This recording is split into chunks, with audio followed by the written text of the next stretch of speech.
Hello and welcome everybody to this live stream on the Babbage YouTube channel and on X. Today we are going to be talking about something very controversial, because today we're going to be talking about people in the world and their ability to deal directly with one another without going through a trusted third party, without going through a financial institution. And we're going to be talking about doing these things with open source software on the most controversial blockchain on Earth, the BSV blockchain. But I think also the most scalable and useful, hence, the controversy. More specifically, I thought I would flip a coin to see what I was going to talk about on this live stream. Heads, we could talk about peer-to-peer interaction. Tails, we could talk about smart contracts. But then it occurs to me that our coin flip demo, which uses peer-to-peer interactions to facilitate smart contracts between people, is not yet working. So therefore, I figure we need to get it working, because then we can do fun things. Last week, I started to convert everything over to Vite because apparently I'm young and idealistic and try to make everything work the best way possible. But it's not possible to get things to work with Vite for the coin flip. But there are many other announcements that we have to get started here with. Firstly, for those that aren't aware, BSV Hackathon will be on April 5th and 6th in Austin, Texas. It'll be an in-person event where you could win up to $30,000 first place prize, $15,000 second place prize, $10,000 third place prize. So if you're going to be in the area, if you're a developer, if you watch these live streams, if you follow Babbage and BSV Web3 content on X or YouTube, and you just kind of casually, check it out every once in a while, this is your chance to engage and to be a part of the solution for building things that are cool and useful and fun, that are also controversial because they give people more freedom. So what I want to do is pull down the code for the coin flip and continue working to get it to the place where it needs to be. I also am available to answer any of your questions about the upcoming hackathon, about any of the open source components. And that way we can make sure everybody has the best time possible. This is going to demonstrate identity resolution and peer-to-peer interactions, as we've said. Without further ado, I'm going to put up my screen and then we'll go ahead and get started. So let me just go ahead and do that. Here is the screen. I can put it up there. Right. And yeah, let me just go ahead and open the terminal and we'll go ahead and do some coding today. CD projects, CD coin flip, code dot. All right. I am going to look at some code as well. If you want to get a wallet for the hackathon, by the way, just so that you have one running, firstly, bsvhackathon.com, and you go to the resources page. That's where you're going to figure out all the links to all the things in this ecosystem that are the latest and greatest and newest and best So go to bsvhackathon.com if you want to check that out. One of these links, I believe, is going to be for your wallet. If you want to get a wallet, go to github.com/BitcoinSV Metanet desktop. And you'll clone this repo, follow these instructions, and spin up your wallet. And that way you're able to be a part of the Metanet. Join the movement. Become the owner of your own identity and data and assets and all that stuff. That's really important. The wallet lets you do that. So I'm going to run mine. I opened VS Code already for that. So now I can go back, Metanet desktop, and I can start it. So how do you start this wallet? Well, firstly, you clone the repo, then you run npm i, then you run npm run tari dev, like so. And then you press enter. And then it works every single time with absolutely no errors whatsoever, right? Except this is early days, guys. Early days. Please do not use the wallet with large amounts. You can see here I have 35 cents of BSV, and that is 1,000,000 Satoshis. That is a lot. You can do a lot on the Metanet with 1,000,000 Satoshis. All right, so small amounts only in this wallet. There's no send and receive. That's not how wallets work, actually, anymore. If you want to get BSV from an old style place in the world, go to mountaintops.net. And BSV addresses have no privacy whatsoever, by the way. You can get your address, and you can get the balance and import money into your new Metanet experience from the old world. But normally you could use an app to acquire Satoshis when necessary directly, and then apps plug into you, and you don't have to plug into apps. So that's a little primer on getting started here. If you want to look at some example apps that have been built for the Metanet, you can check out things like the to-do list. So to-do TS, tokenized outputs that represent to-do items. And so here's the code, and if you want to check out the live version, todo.babbage.systems, you can see here, I have a to-do list. I can create a task. And I'll lock up 1,000 Satoshis.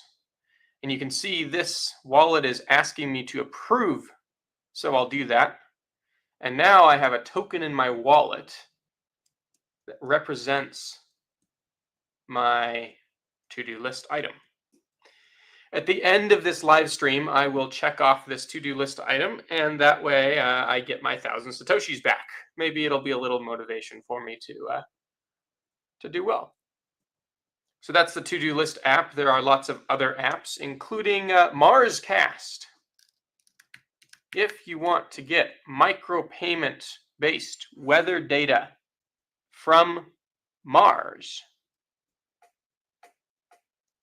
well, you got to be a cool person.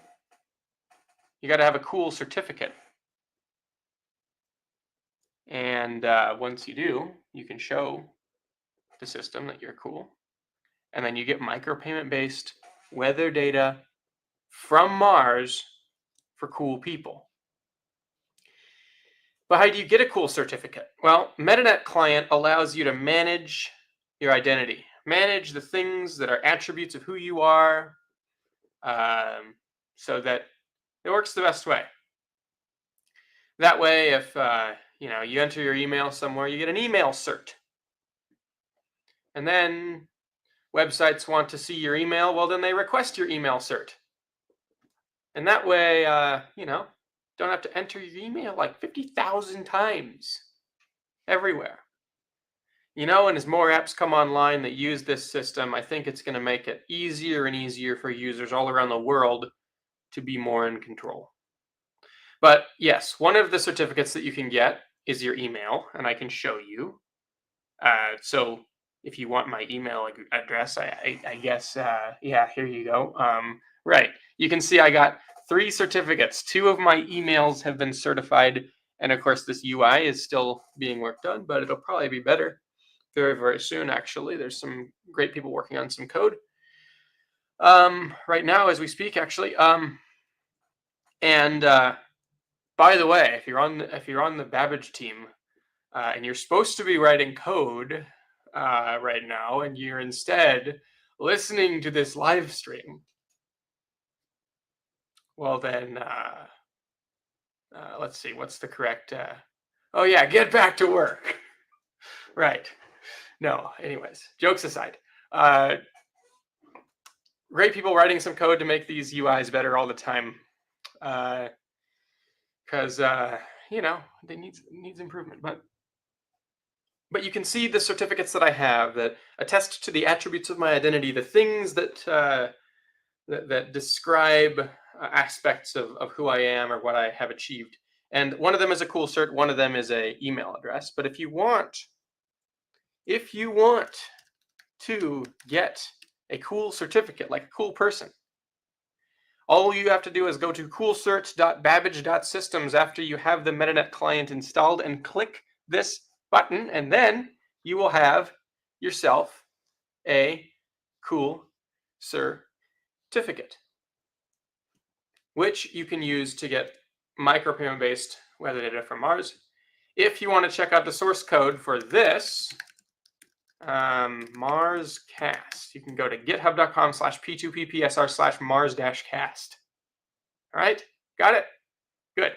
Now, yeah, you can read how this works and check that out. There's a lot of tools that make this happen. There's the middleware for authentication. If you want to see how that works, you can go to github.com/bitcoin-sv/auth-express-middleware.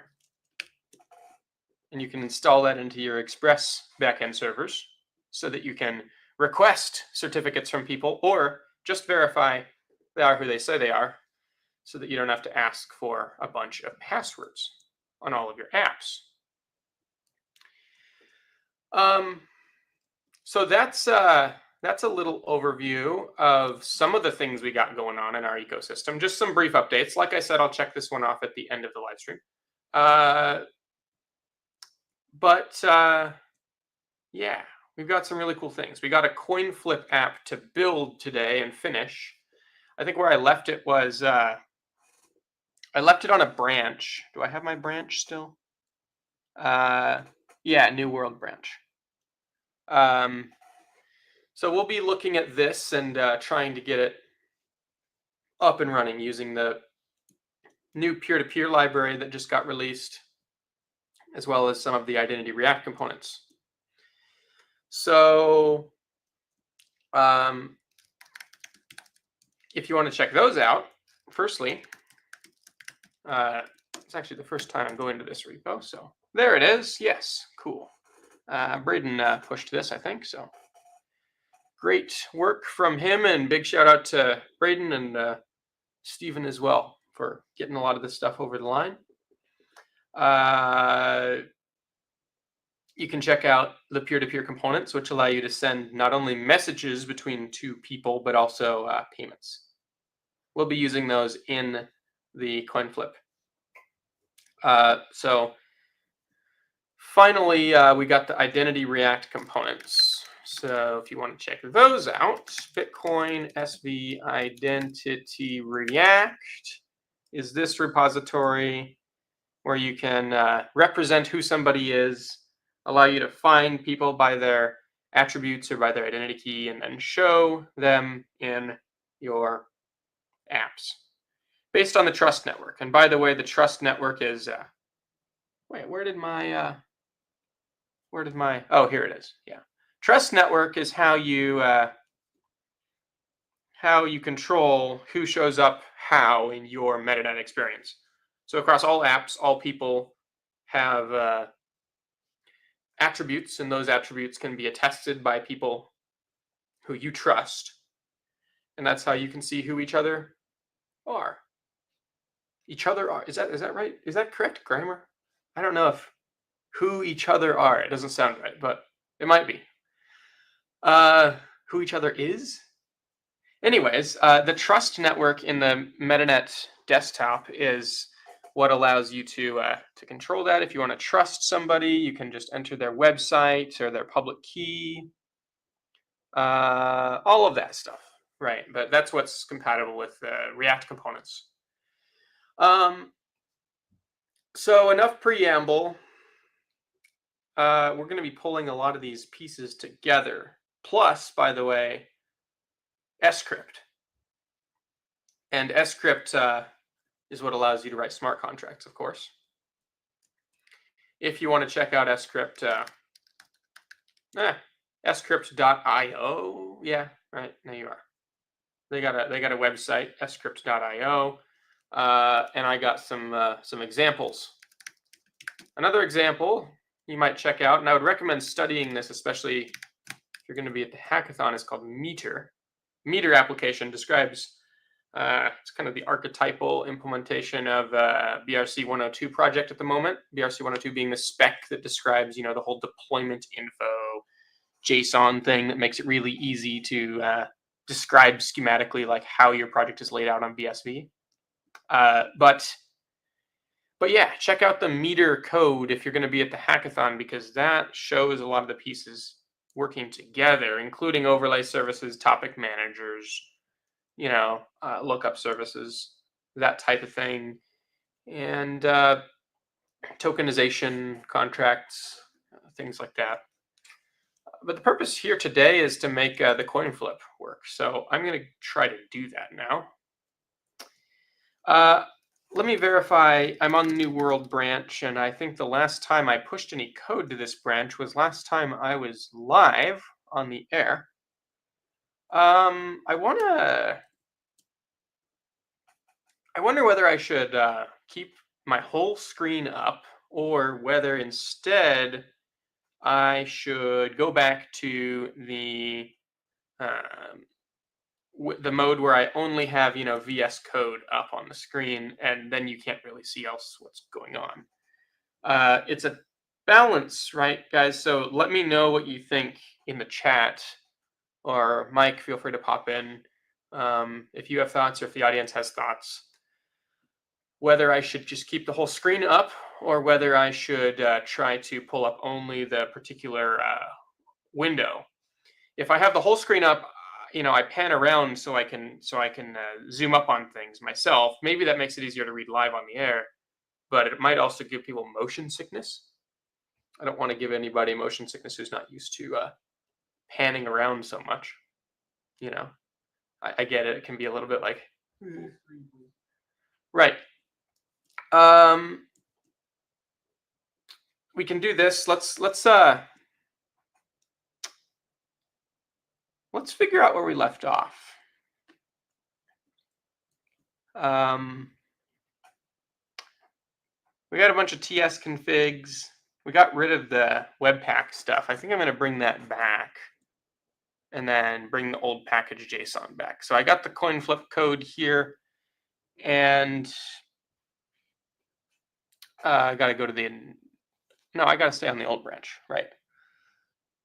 So we got webpack.star.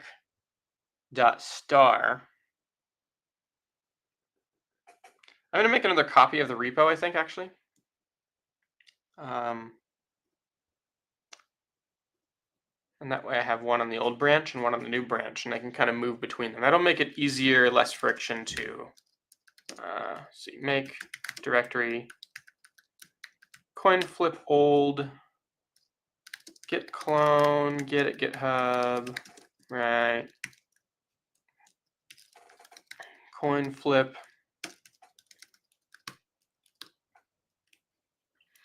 I think I can clone directly into there. Yeah, okay. Now I can do something like copying the directory cp./coinflip-old webpack star, blah, there, done. All right. We got that back. Can I look at the package JSON? Let's see. I was put that into the front end. So let's actually mv webpack star front end. There we go. Now we're on the right path, I hope. Um, all right. So front end needs to be. Why am I looking at the back end? Maybe I've lost my mind. No, this is the front end that we're working on. All right. I think we looked at the back end last time. I figured out it was good. Got the contract compiling and all of that. But here we are with a public directory still. Oh, that's a good thing. That means I can move front end index.html back into the public directory where it was before. And then I'm gonna look. Wait, I moved it, right? Where did it, do I have to hit this little refresh button? There. Refresh. Huh? What? What? Oh, I know what I did. I moved, no, move public. Index.html. I thought I was in the front end. I don't know what I was thinking. All right, I think that's going to be good now. And then I'm going to go and make sure this is what it was before, basically. So I guess I could have copied it from the other place. I still can. Actually, yeah, let's just...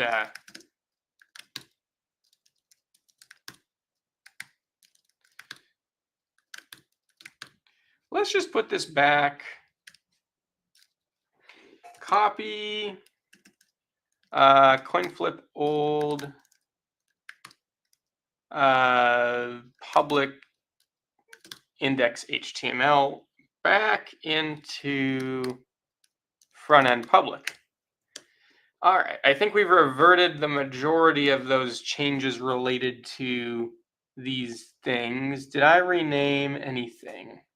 Main.tsx goes back to being called index.ts,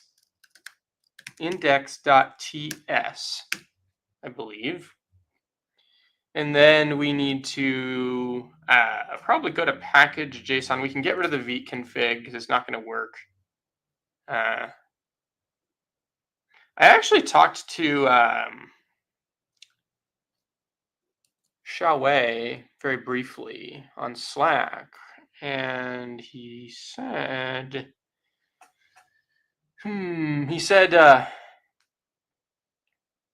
he was going to make a new version that was like vendor neutral or something. It's like, okay, cool. But I would still like to be able to use it with Vite. So we need a TS config and a Babel RC and a prettier RC and we'll go into package JSON after that. I'm going to delete this TS config, get it all moved over, right, back to how we need it. Copy coin flip old TS config, not that one. tsconfig.json. Oh, I keep putting things into, no. Okay.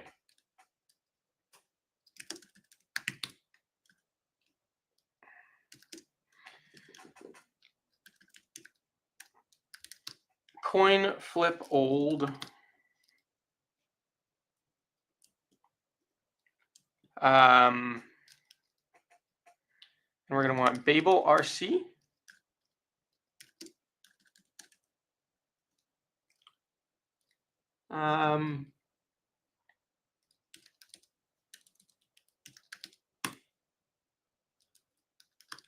And we're also going to want, there was one more, prettier. I think it was prettier RC. And then there's package JSON that we need as well, so that this will work. I don't think we need Dockerfile or any of that stuff, but right. So we're gonna go through and only install what we need. I think we did most of this. I think these. Oh, guys, I think I remember why. One of the reasons why we switched from Webpack to Vite last time is because this threw me off. I'm looking at this Vite plugin in a project that uses Webpack. So there's Vite stuff in here and there's Webpack stuff in here. That is so okay. That makes more sense to a point. I kind of wish it didn't be that way, but you know, all right, I'm reading all these dev dependencies, and I think we just can copy and replace the entirety of the dev dependency block back to how it was before without messing with the other parts of package.json, because I know we've installed the new dependencies.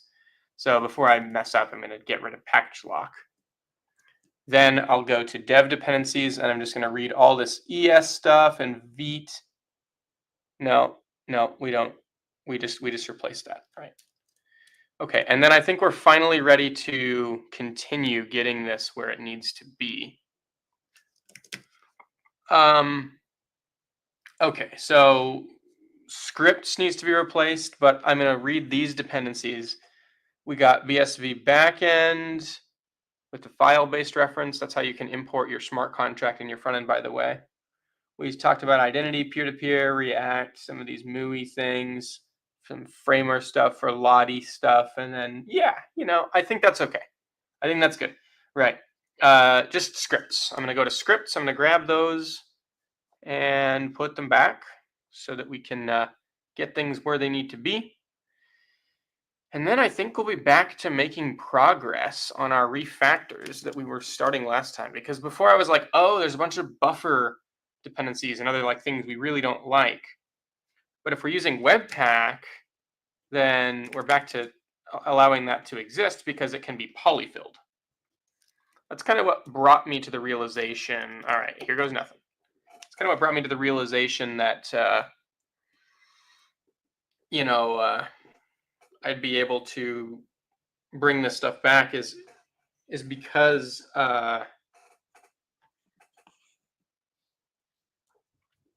critical vulnerability. Goodness gracious. NPM upgrade. Yeah, I was thinking about this after the last live stream, and I was thinking to myself, I can probably do better here if I let everybody just continue to use Webpack for a while on this and show how that works. Oh, we went from critical vulnerabilities to just 0 vulnerabilities at all by one simple npm upgrade command. That's cool. That makes me feel better, guys. If you are running a Node.js project, if you think that you're in a bad spot with vulnerabilities, try running npm upgrade or npm audit fix, and it helps. I like upgrade if you want to risk giving yourself a big giant headache fixing a bunch of dependency graph issues and version incompatibilities. Otherwise, audit fix is usually all it takes. All right. So now we have a script that should start this with Webpack serve. Previously, this was Vite. Now it's Webpack again. npm run start. What is Webpack going to do with us?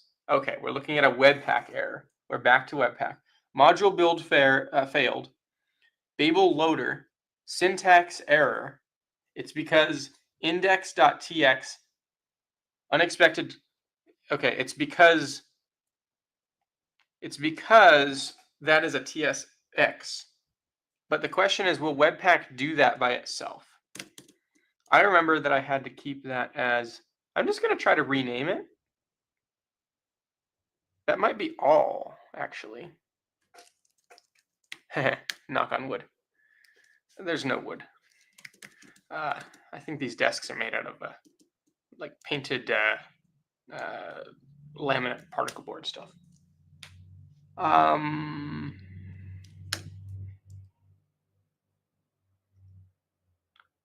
Okay, different error. And module not fair, cannot app.js. So we're importing app.js from index.tsx, and app.js doesn't exist because now, wait. Yeah, okay, just app. Will that work? Looking at the browser here. Okay, what's happening? Right. Module not found. Oh my goodness. Dare I, guys? Let's see. .js quote. Should I try a replace all? Utils.js. Oh my lord. YOLO. You only live once, right? I don't know if I broke everything. Maybe everything's just gonna work. I'm gonna be naively optimistic and hope that everything's just gonna work now. Okay, what are we looking at here? Okay, in the accept challenge function, module build failed from Node modules Babel loader lib because syntax error, because unterminated string constant. Did I seriously not put an apostrophe at the end? If only I would have typed an apostrophe, everything would have worked.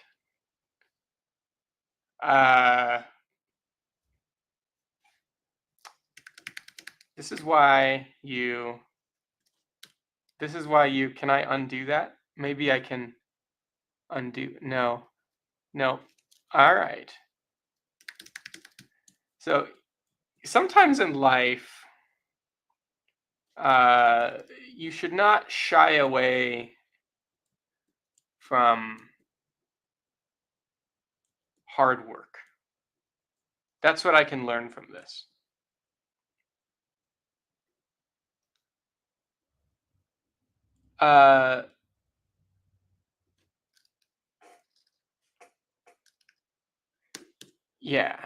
Yeah, that's what I can learn from this. If you try to be lazy, then in my opinion, sometimes you'll pay for it because you're trying to take shortcuts and really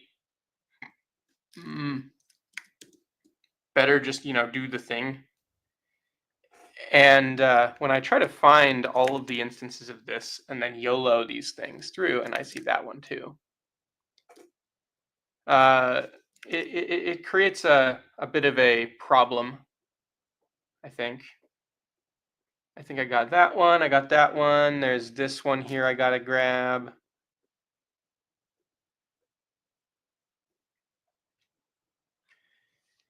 You either have to be really smart when you do that, or you have to figure out something else. Yeah, like this one and this one. Right, we have to fix those. And what else? No, maybe that's it. Let's find, it looks like it's green now. And we'll see if we can get back to a working state. I really should have just left this, of course, originally. I said that before. But you know what? Sometimes you just gotta do the thing and see what happens. All right. What are we looking at now? Runtime errors. Uncaught reference error. React is not defined. There is no React anymore. I don't know how to react. Except maybe, oh, I remember trying to fix this. That was not fun. Maybe how I should react is importing React. Okay. All right. Here we go. Now, okay, what's happening? Why is there a bunch of errors? It's erroring every single second. What is happening? I see the UI. This is good. Cannot read properties of undefined reading list messages on check for challenges.ts line 8. Okay, I'm going to, should I care that this is keeping running over and over? No, I don't even care. I'm just going to go and fix it. Line 8 of list. I think we just got somewhere, and I think this is going to work now. List, check for, was it check for, yeah, here we go. Line 8. Challenges is await constants.tokenator.list messages. I think this is called constants. Actually, I don't know. So I'm going to check. Constants.messageboxClient. Okay, so every constants.tokenator. Since I'm not done being foolish yet. Wait, guys, should I commit? I should definitely commit my code before I, I have a good thing going for me right now. I've got to learn from the lessons.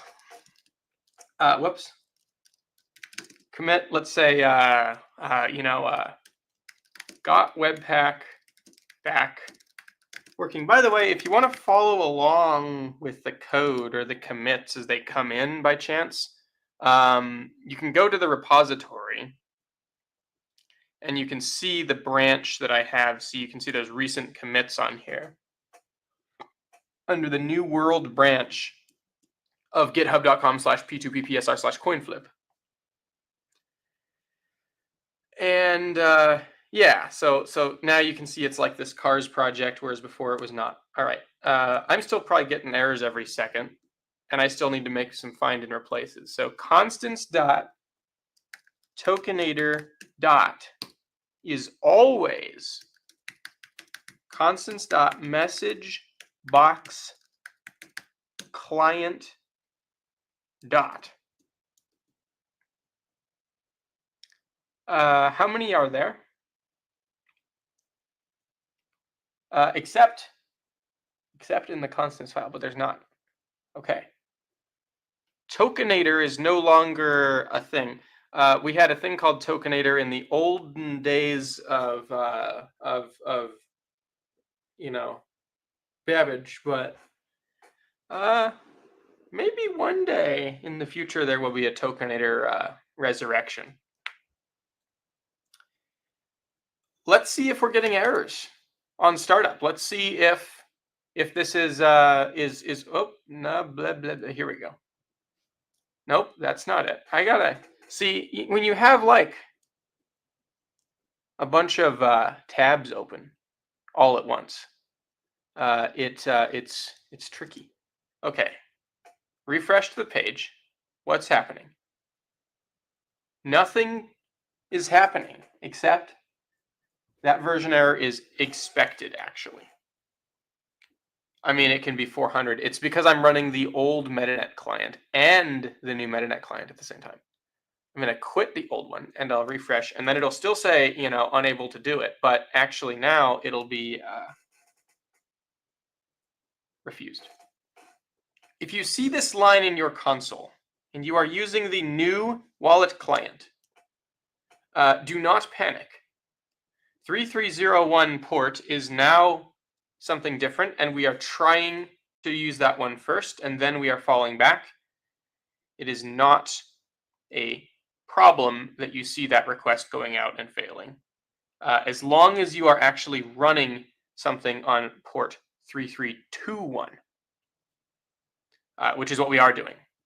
So if I go to the network tab, I think I'm actually running a request every second for CoinFlip.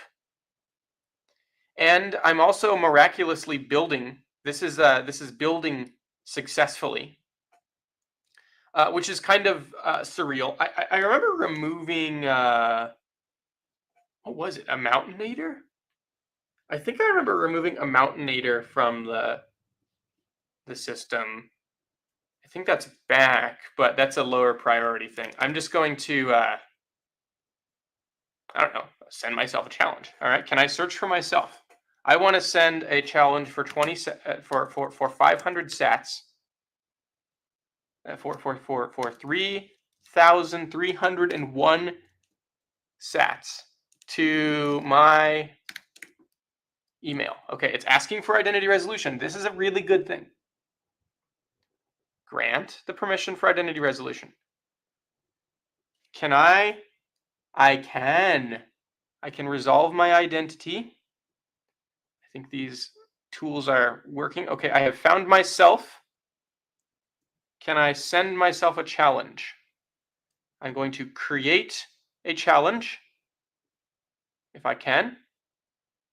I'm going to approve the transaction for the coin flip.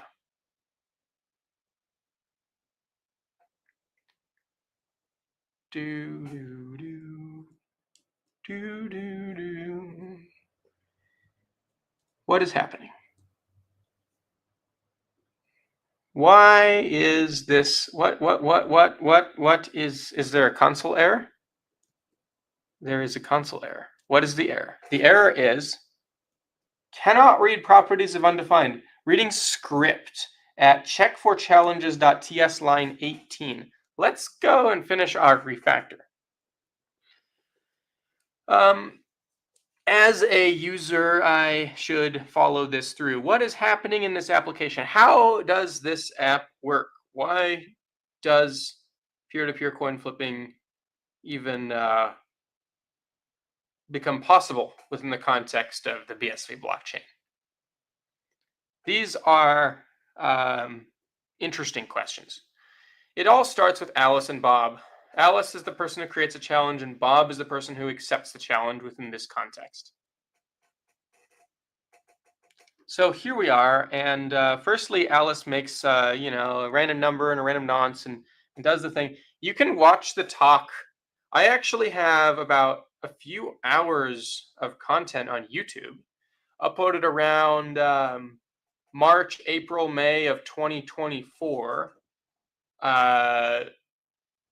Where you can watch as I walk my team through how this contract works. So I actually think you should check that out if you want to understand it in detail, but study this code, especially the new version when I get it deployed. I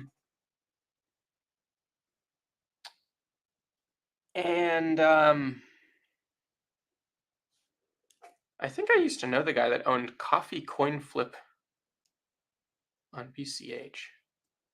I'm just thinking. Be good to try to demo some cool smart contracts. Just kind of setting in my mind that I think this is probably going to work now.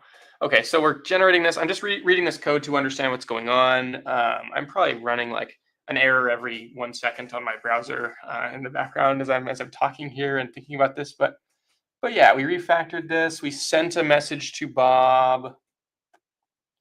And then Bob received the message on the check for side. And then there's some logic here that I think we went through all the way. Anyways. Oh. Create action.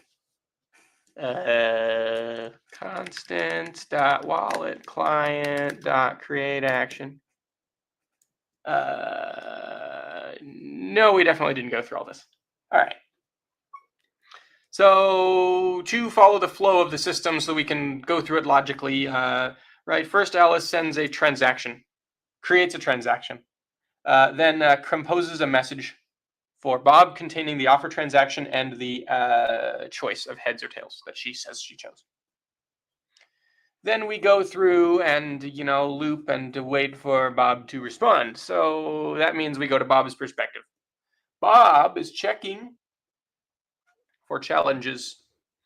And so he's going to loop through. And when he finds one, he's going to grab it and he's going to bsv.transaction. What? Wait, why bsv.transaction? This is okay. And then we make a coin flip contract from the locking script. Is new is actually it's transaction dot from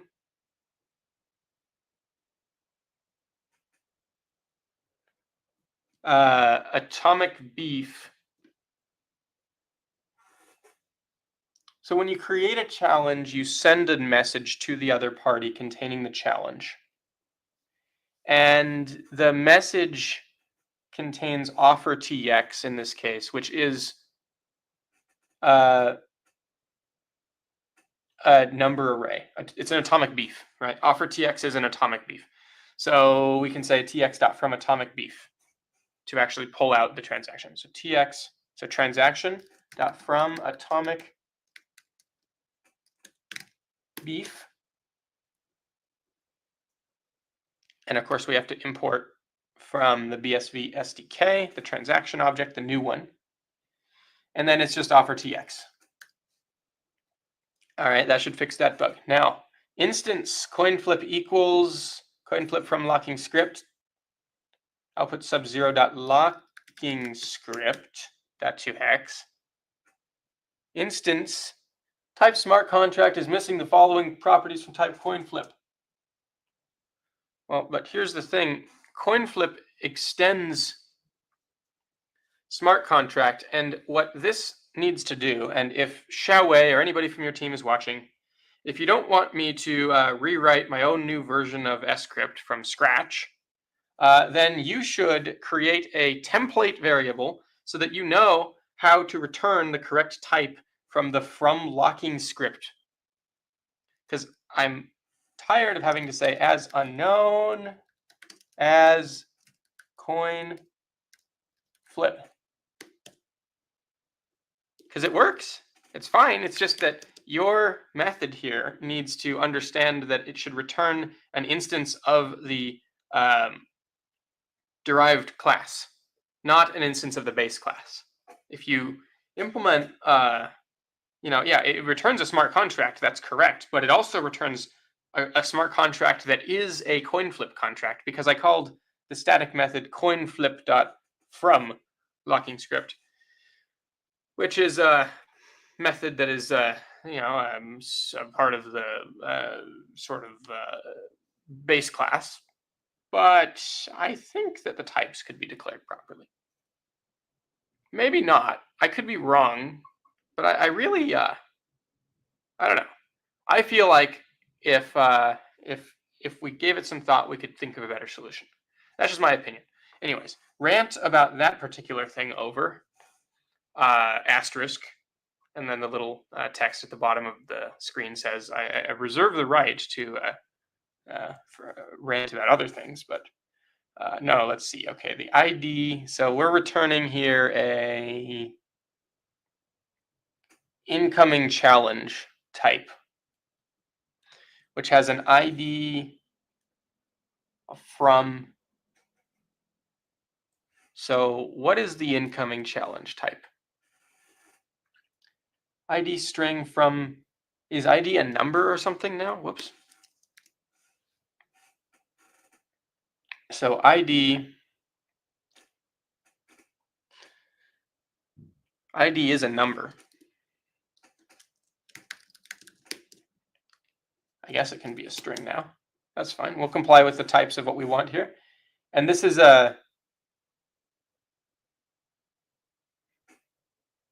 number or undefined is not assignable to, so we just have to do this, I think.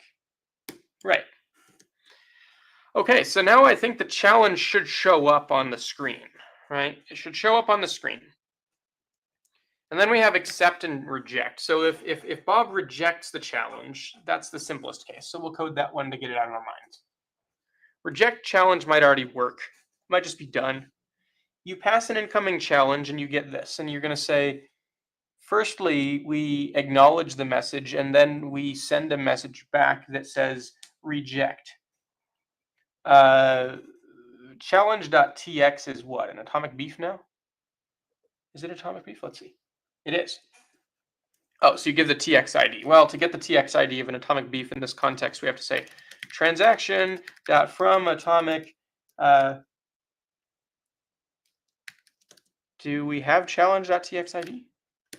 No.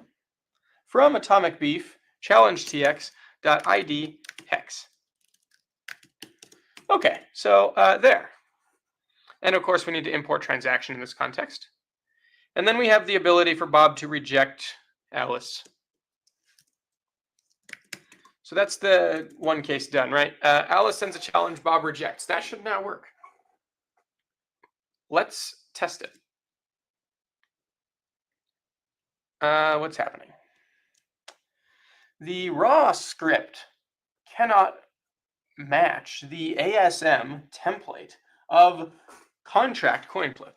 So this is saying that when we try to decode the output at output 0, did we randomize our outputs? When we called create challenge, did we randomize the outputs? Randomize, aha, we did not. So here we called offer TX, but when you don't randomize, then it's random. Or when, let's see, no, does that make sense? When you don't randomize, you should not randomize outputs false means that the output will truly be at index 0, where you assume it is. Sometimes you want to randomize outputs, for example, to preserve privacy. And most of the time you should try to do that. It's just a little bit more difficult. So we have a flag in the wallet so that you can randomize or not randomize. The application can make a decision about how best to go about that. So because we have randomized outputs, false or whatever, we should now have an output at index 0. Before we were trying to parse an output from the locking script, but it was not working. This is an opportunity for us to add exception handling to the check for challenges, right?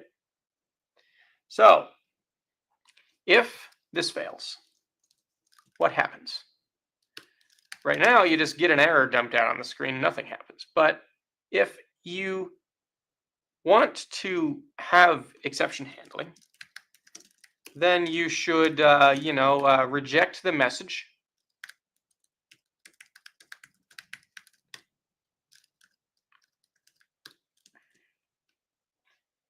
And you pass in message IDs.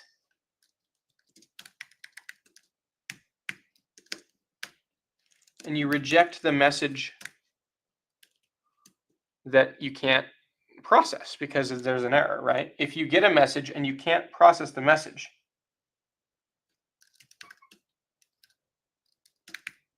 then you should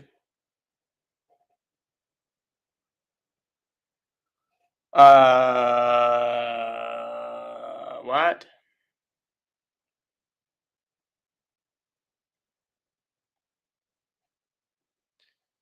So a message which comes back from the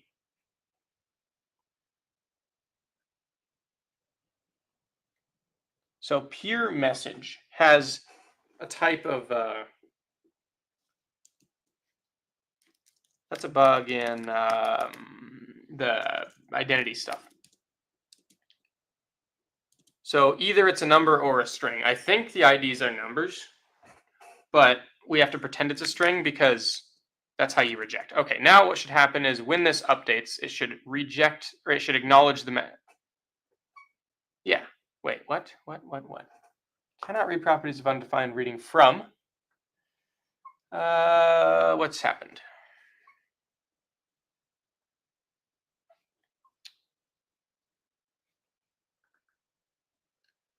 Line 174. Oh, it was trying to show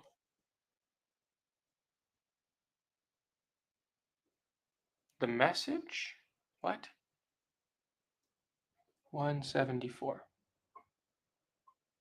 Identity card? Challenge is undefined. Oh, I see. Okay, so here's what's happening, right? What's happened was we were mapping through all of these, and then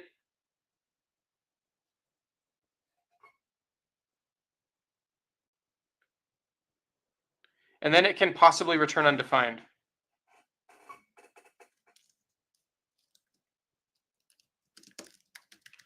this function can return either an incoming challenge or undefined. Then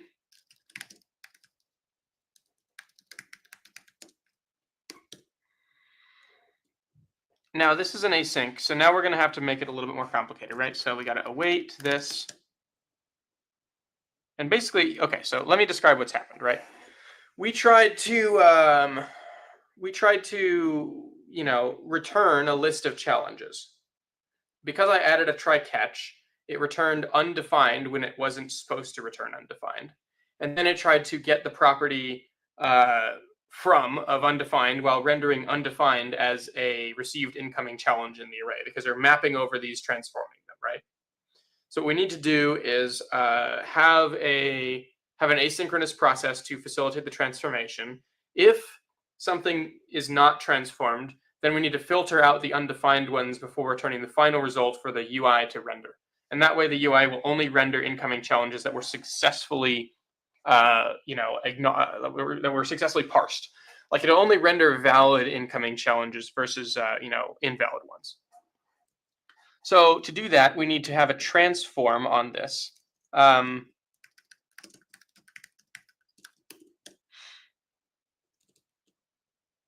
And to make that work, we need an async.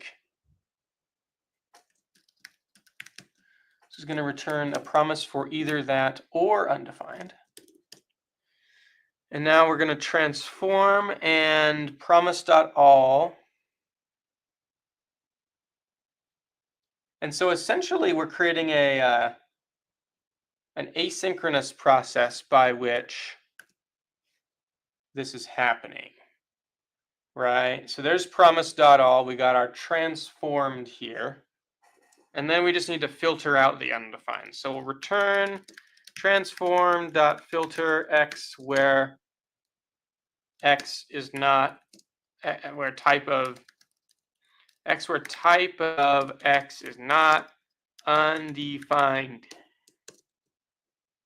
Okay, so I think that there's no challenges now. And I think that's going to be a lot better. So now, if I send a challenge, it should show up on the UI, and then I should be able to, reject the challenge, and that should be successful. Oop, what happened? Enter an amount. Oh, duh. Got to enter an amount. I will challenge myself for 50 Satoshis because, whoops.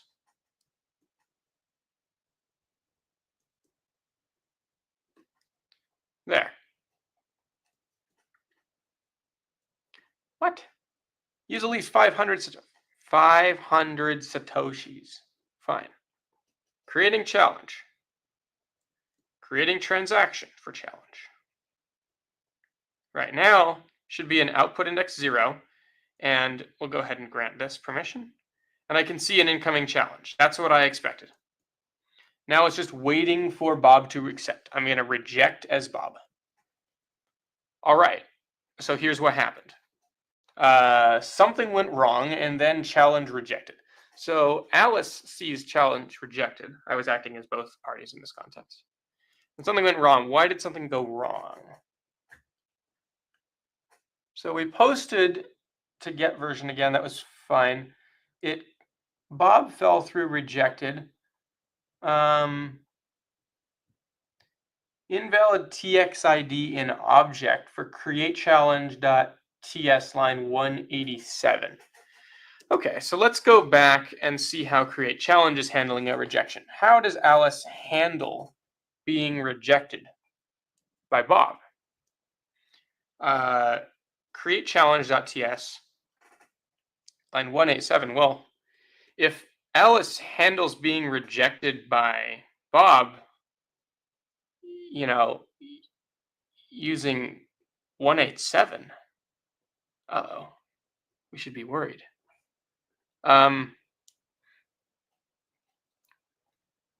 Here's what happens. Okay, Bob fell through rejected. We have to handle this case. So unlocking script, we're going to try to get the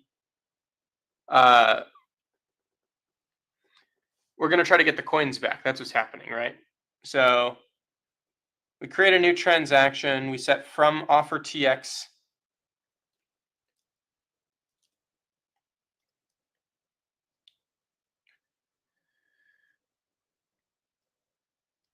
do I have a better?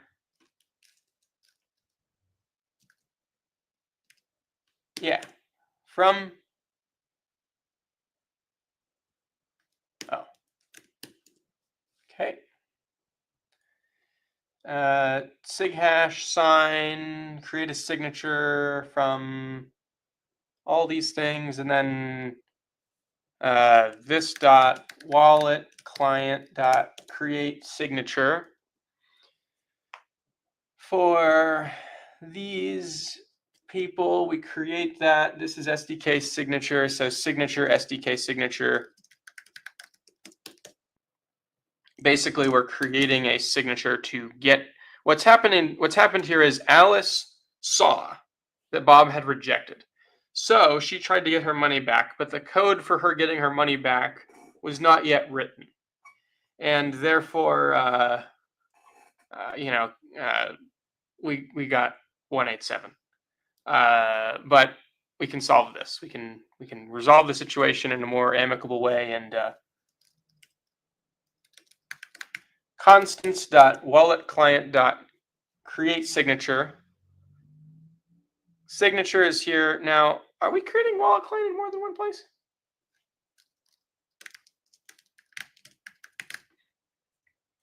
No, we're not. It's fine. Sorry about that. I was just getting distracted with that. Hash buff is data, but this has to be new array. Array.from. Right, it's got to be an array when you pass it in there. Array of numbers. All right, so we got SDK signature. We convert that to hex. We add the hash type, and then we do that. Okay, and then we call cancel offer. Then we go and try to redeem the inputs back to Alice, so Alice can get her money back. That's what we're trying to do here. So this is now in options. Options accept delayed broadcast false. Just converting some code from old Babbage SDK to new wallet client, right? That's what we want to show here is how do you use the new wallet client. So you got description here. We want to cancel the rejected coin flip or expired, either way, right? And let's make this inputs thing work properly. So previously inputs was a weird structure, but it's gotten a lot simpler. So let me show you.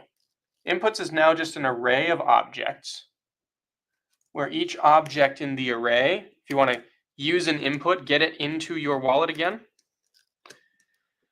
And you have a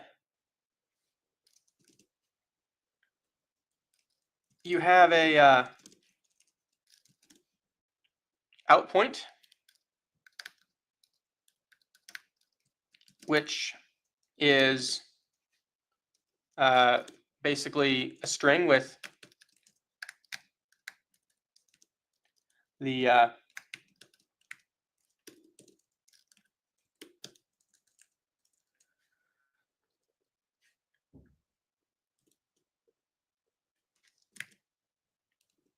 okay, let me fix the structure here. Right. Inputs is an array of objects. And you give it an out point, you give it an unlocking script. So you say, here's what I want to unlock, here's how I want to unlock it, and here's why I want to unlock it.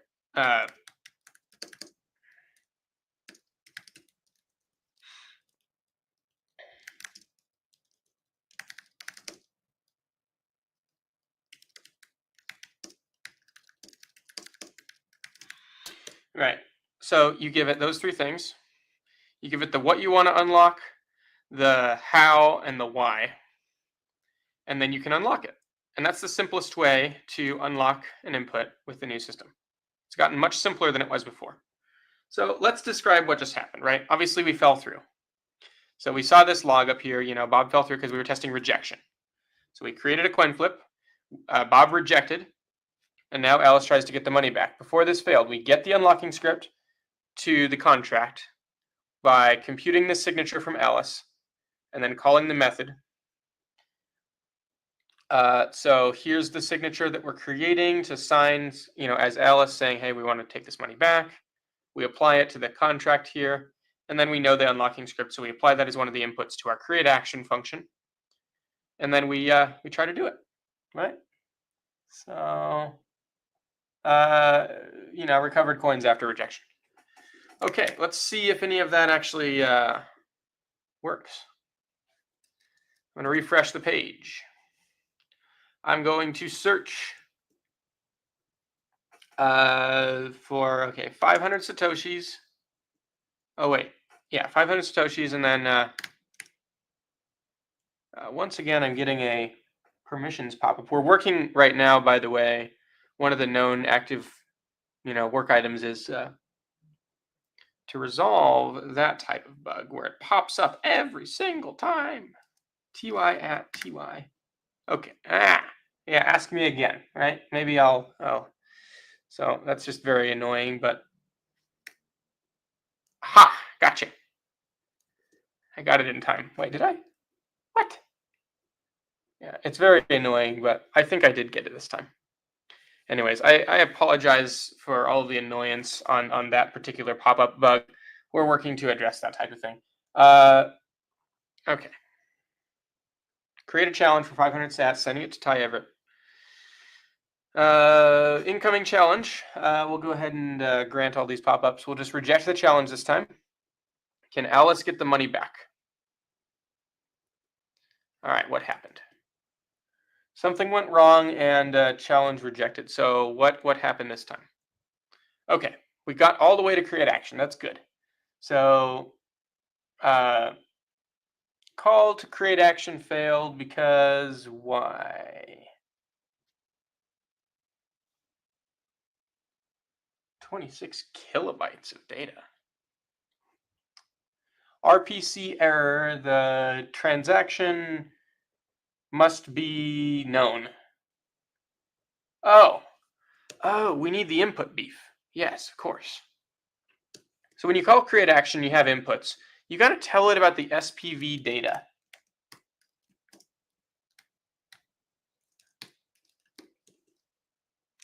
But thankfully, you can just do that if you have it here. You got to give the person the transaction that they're redeeming so they can tell their wallet about it. All right, let's try this again. 500 sats. Once again, I'm going to do everything I can to avoid having to do this multiple times. Okay. And create the challenge. So can we get it to reject? Can we get it to reject successfully now that we have the input beef? Reject. And it looks like what happened? Okay. Ty has rejected your challenge. Okay, got it. The challenge rejected. Both parties see challenge rejected. Alice and Bob both see it. And if we look in the console, we can now see Bob fell through and then recovered coins after rejection. So that means that Alice got her money back when Bob rejected her challenge. All right. So we got our first little code path working, guys, through this app. Alice can send a challenge and Bob can reject. So before we move on, I'd like to go back to the studio if I can, and maybe I'll just check in, see if we can't. Yeah, it looks like we got some interaction here. Okay, I'm gonna put my screen down for a second, and maybe we can see about any questions, comments, anything like that. Feel free to put them up. Hey, Degan, good to see you. Metanet desktop version 0.2.2 available now. Great. So you can go to github.com/bitcoin-sv/metanet-desktop, and you can go over to the releases and download now for Mac OS, Windows, and Linux, if I'm not mistaken. check it out, follow along, check out the new-world branch on github.com/Bitcoin, or sorry, /p2ppsr/coinflip.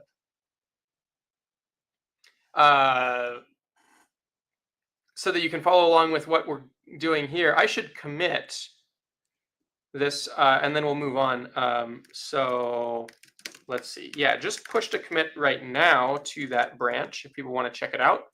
Download the Metanet desktop, and yeah. So yeah, you can follow the code. Thank you for putting that up there. And we got some good things. We got some good things going, guys. Were you sad to hear about tokenized wallet closing down? Yes, it is always sad to see. They put a lot of work into tokenized over a lot of years. And, it's always a really painful thing when you have a vision for something, and I think they were just really early.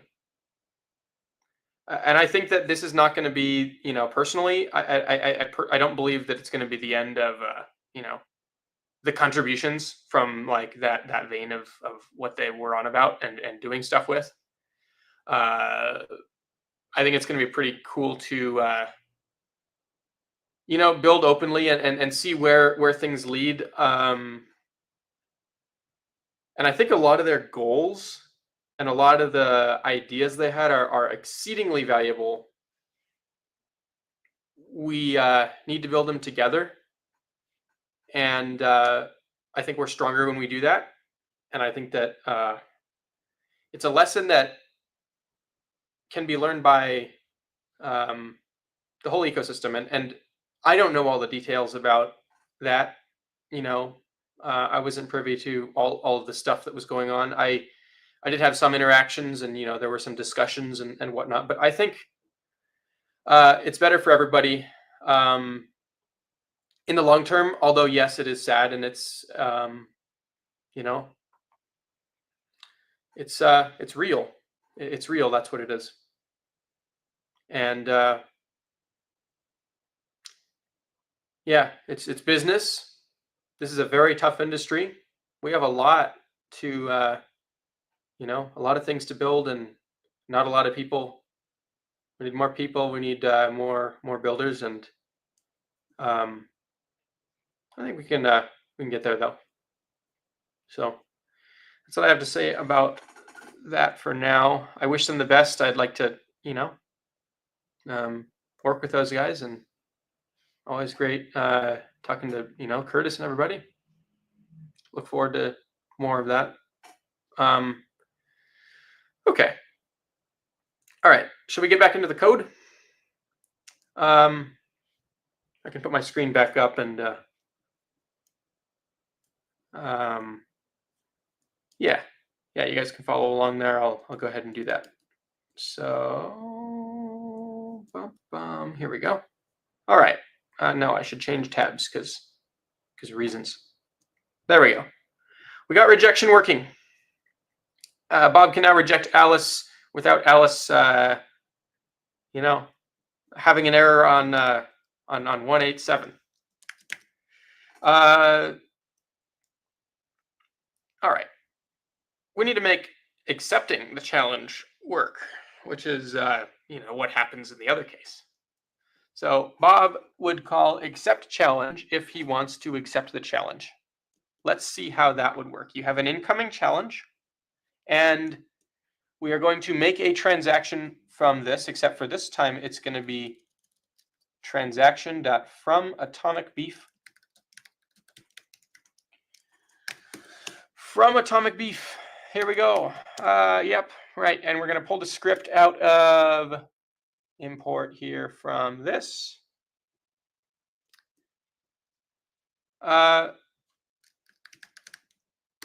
Locking script, right? And once again, they can yell about the TypeScript here, but oh, it's not even yelling this time. Weird. I just remember from locking script was not giving the right types last time. and we had to give a big whole rant about it. But this time it's working. So maybe my rant wasn't quite as valid.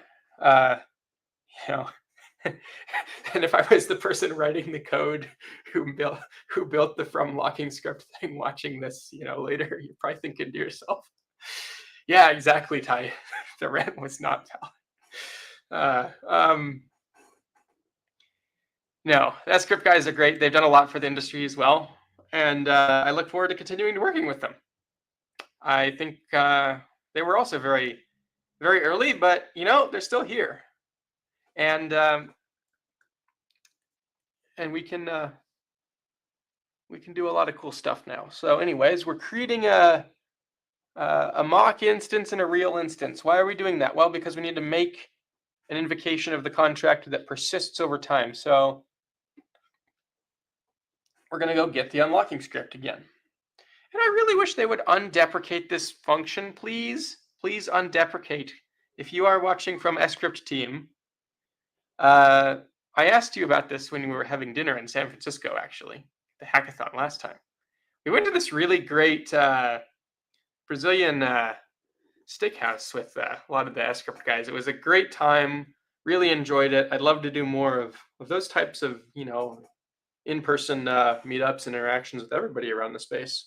But especially loved hanging out with those guys. And we talked about this in a very small, in a just briefly, we talked about it. And I was like, would you mind undeprecating this? And I understand they're rebuilding a lot of stuff and they get a lot going on, but BSV is here now with a lot of open components, and we are going to proceed building things. Anyways, get the unlocking script. How does it work? What's going on? Well, BSVTX equals new transaction. We already know that this had to happen before. How do we do it? Well, we say transaction dot from atomic beef dot tx dot id hex, pulling that in. Output index 0 because randomized outputs was false. We're adding an output. The script is the next script. The challenge amount is multiplied by 2 because now Bob adds his coins to the pot. We compute the sig hash buff, and then we compute the pre-image. And then we get the SDK signature, which is signature : SDK signature now. And then, of course, it's going to be, constants.wallet client.create signature. Data, that's got to be an array. So array.from, and you pass this in, and then it does that. All right. Counterparty of the challenger. So from is Alice, to is Bob. Counterparty as Bob is Alice. If it was the other way, you're always naming the other person. The counterparty is whoever you are dealing with from the perspective of, the wallet client. Signature equals this. We compute the signature from the SDK signature. So this is a number array, and we bring it into that typed format. We then set the hash type, because never forget to set the hash type on your signatures. It creates a big giant headache. And then this time, to TX, parsed offer TX, but parsed offer TX is a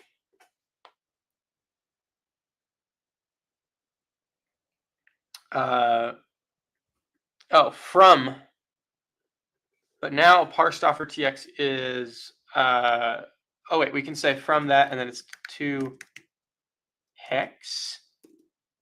No, it's BSV dot transaction from hex to hex, right? No, new BSV transaction, new, right. So we need to compute the old version because we're using script, which uses old BSV SDK.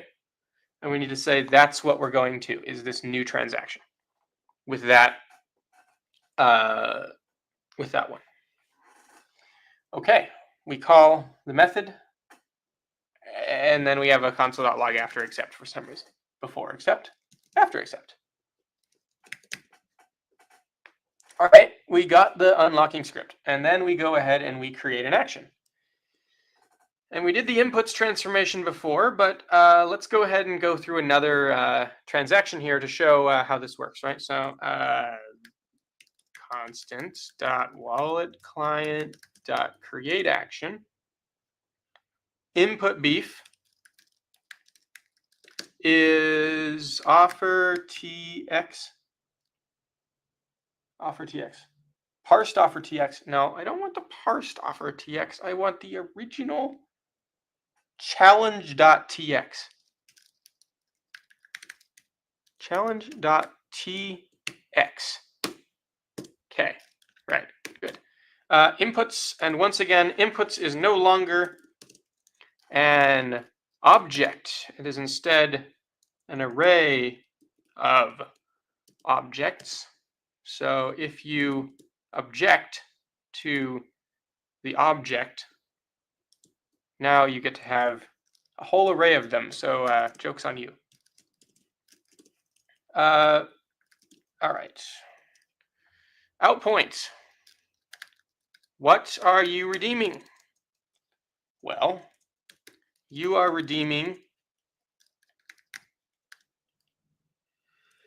the TX ID with output index 0. So it's going to be the parsed offer tx.id hex.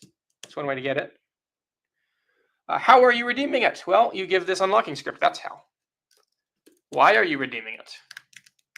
You are redeeming it because accept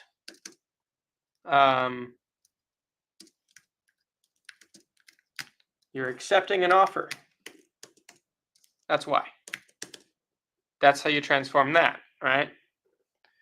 This is now a locking script. Did I update on that? Yeah, I think I might have. Well, we'll see. I don't know. All right. So what output are you creating? How much are you putting into it? Where do you want to keep it? And then why are you doing it? Well,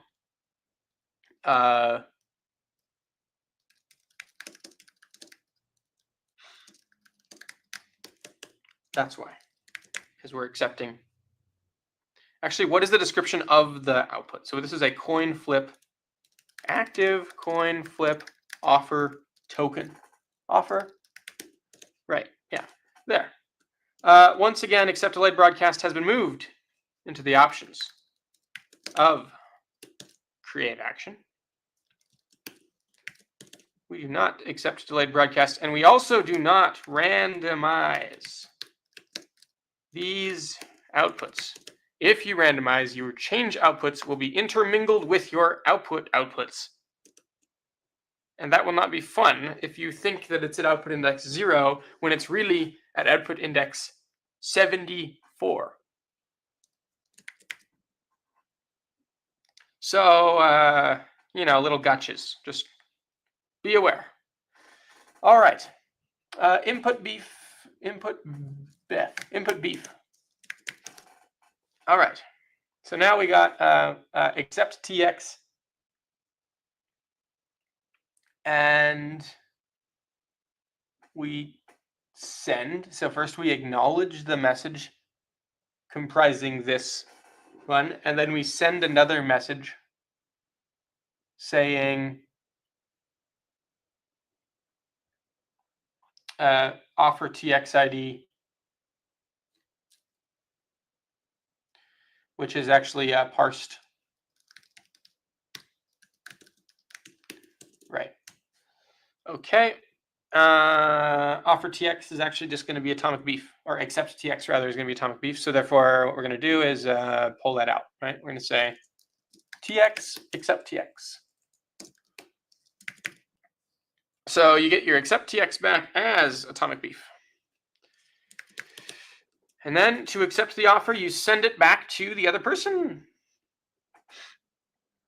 Then you're waiting for them to respond. You're waiting for Alice to respond while you Alice is supposed to reveal the winner, and if she doesn't reveal the winner by the correct time, then you get to claim it as Bob. So if you put in an offer and then Alice drops, or if you accept the offer from Alice and then she drops off the face of the earth, after a while, the world assumes that you won and she lost and she's being a sore loser. All right. So we sent this message off to Alice, though, and let's go to Alice's perspective. How does this work? Alice, when she creates a challenge, right? We handled the case for Alice when Bob rejects. Now we're here and we're looking at offer transaction was created. Offer transaction was sent to Bob. And then we're going through and we're listening for Bob's accept TX, which we just created. All right. So we go and look at the messages and we see which one comes from here. We're checking to make sure the offer TX ID matches. And if it doesn't, then we keep going and then we see the response from the JSON parse body. And then we go and we see whether the action is accept. And if it's accept, then we do all of this stuff. And if not, then we're all the way down to the end and we do that. Of course, we got to go and grab, make this into a string because we have to fix the identity client to return the correct types. Sorry, not the identity client, the message box client, right? So we handled that already, right? But now we're in this if block. This is the case where we're going to finish up Alice, right? When you accept, we parse this out. Bob response action is accept. Here we are, right? Alice got success back from Alice. Accept TX atomic beef equals that, and it becomes atomic beef. And we pull out the transaction, and we got parsed accept TX in that format. Accept script is that script, and we say from that, we compute that. All right. If the number is equal, if what Bob picked is equal to what Alice picked, then Alice wins. Okay. To make that work, you get unlocking script. And so once again, we're actually parsing this a little differently this time, but this is still going to be signature. And it looks like we've done some of this refactoring already. I think maybe we went through it last time we were here. I think that's more correct. I could be wrong. Okay, signature is from SDK signature. Yep. And then we say to. And then we say that, and we, sign as Alice, and we got to get the action to come back in, right? So this is the case when you as Alice have created a challenge, and then now you got back the response, and then you won.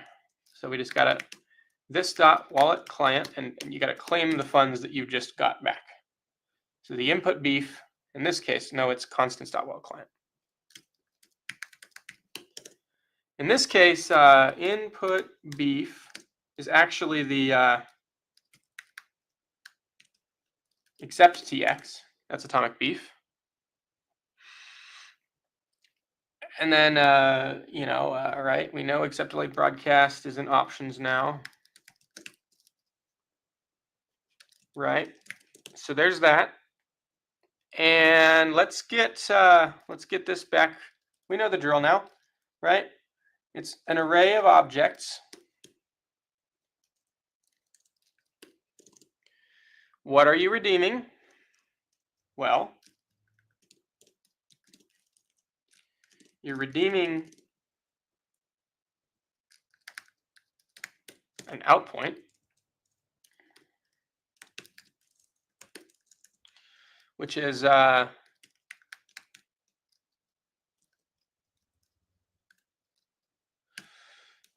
parsed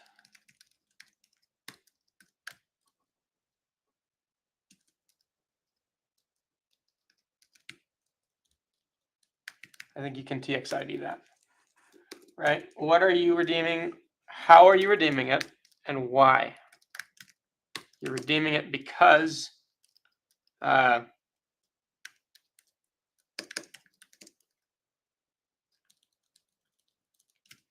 claim coin flip winnings.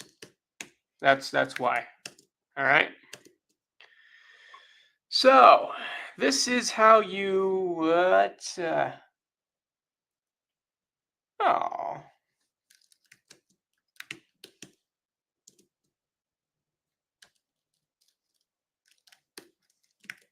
Okay. I think that's okay.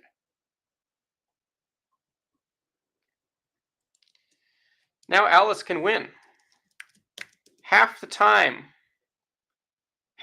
this code should work. Now Bob is going to be waiting.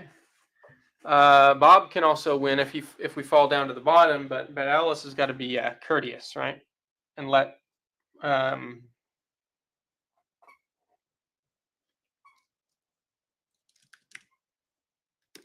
we can do that. And we're just basically letting letting Bob know the number. And we're down to the fall through. I think all of Alice's code is now done. So Alice being courteous means rather than to drop off the face of the earth, if she knows that Bob wins, she will be courteous and send a message. She doesn't have to, because Bob could wait until the timeout expires and then claim the winnings, but that's no way to win friends and influence people. So we code as if there are good people in the world. Let's go ahead and see how. Right, we have the remaining logic and accept challenge to think about. So when Bob accepts a challenge from Alice, what does this mean? Well, here we are.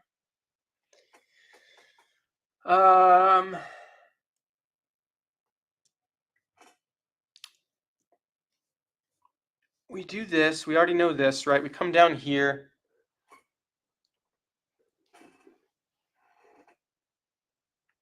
We accept the offer, and then we send the message to Bob, and now we're waiting to hear back.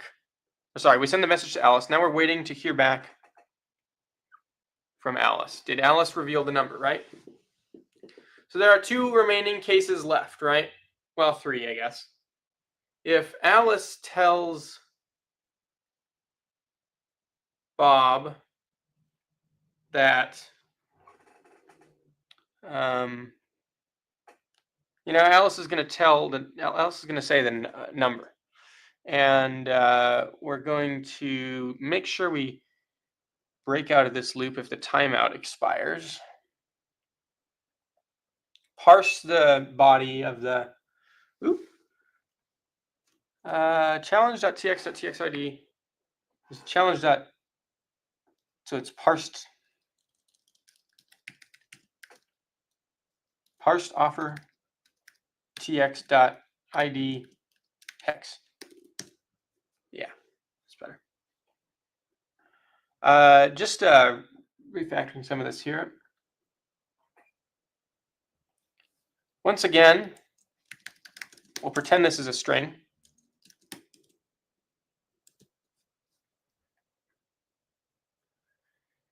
And then we grab Alice's message. So when Alice sends a number, we acknowledge it immediately, and then we grab the message and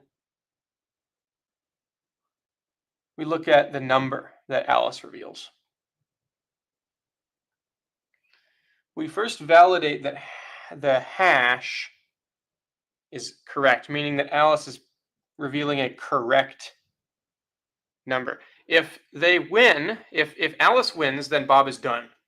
Now, from this point forward, from line 143 down, we know that Bob has won, either because Alice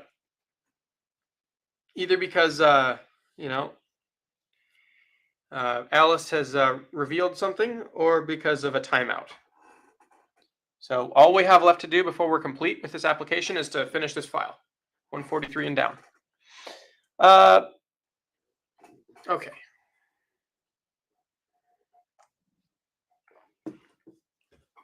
So let's do that. We have a win script in this case. Win script is kind of a cool word. If there's not a programming language called win script yet, maybe somebody should make one. It would be kind of cool to code in win script. You can have like op win. If you go and watch the Bitcoin CPU presentation, I talked about building opcodes like opwin and oplose in an assembly language in London in May of 2024. So you can check out a video. I think it's called "Technical Breakthroughs in the Bitcoin CPU," or you can ask the BitGenius AI about it.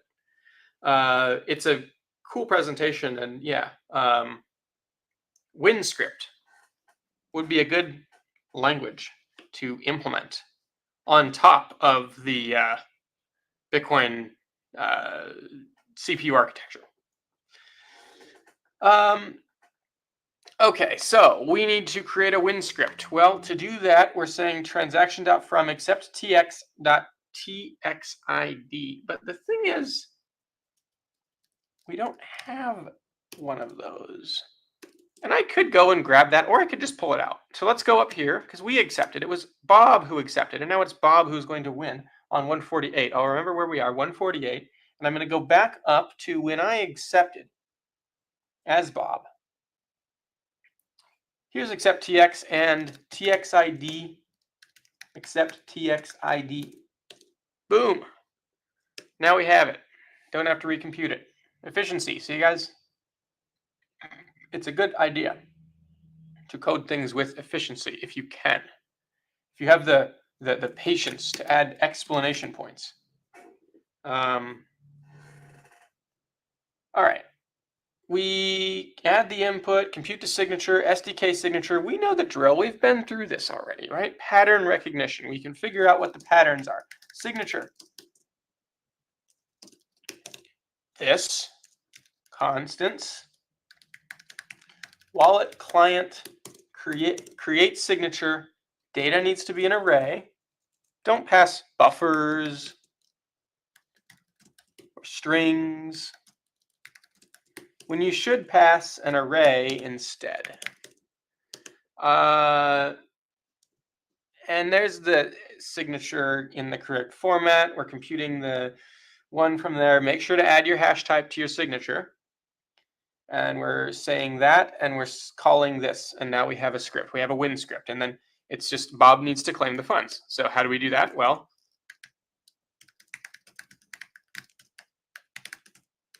client.create action. Do I have to explain this again? Well, the inputs is an array rather than an object now.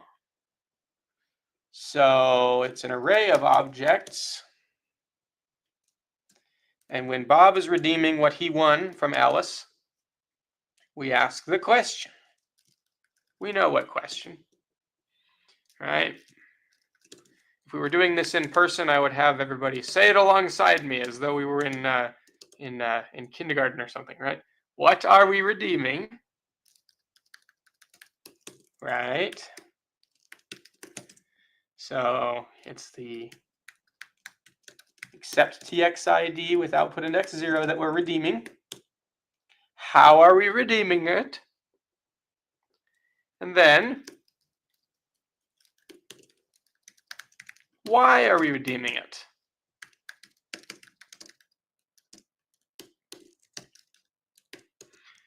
And now Bob gets his money when he wins. We only have one more edge case left, which is if Alice did not respond and Bob can claim the bounty. How does that work? Well, it's very similar to how the other one works. Except for this time, we're using a transaction that proves the time using a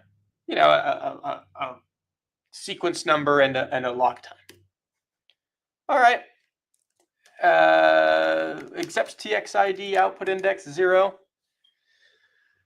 Compute the one, right? We're going to get the unlocking script here for this, and we're going to say set that equal to that, and compute the signature over it. SDK signature and constants wallet client dot create signature with array dot from. There you go. There you go. Signature, and we do the unconditionally, right? You win, and then we call create action for Bob when he is going to win. And need I explain this again? Well, we're passing a lock time this time, so that's different, I guess.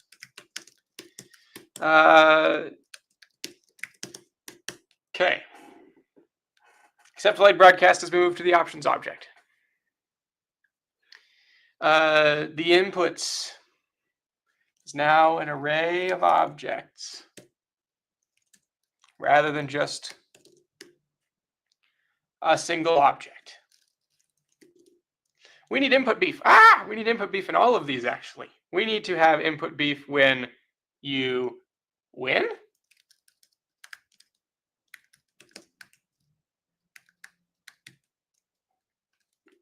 And down here. Forgot about that for a second. Can't not have input beef. Always provide your SPV data to your people. Did Alice get input beef when she wins? Let's confirm this.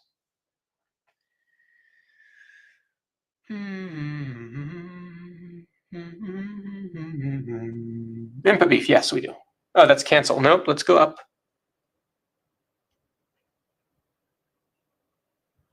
It looks like, yes, except TX, input beef. All right, everybody has input beef now. So finally, we just need to do this one last time. Inputs. And this time there's a sequence number. It's the only thing that's different. And then we need the, what are you unlocking?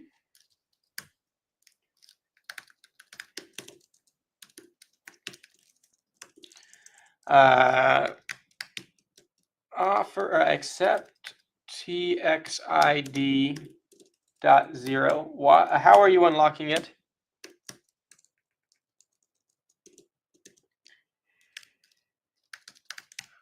Why are you unlocking it?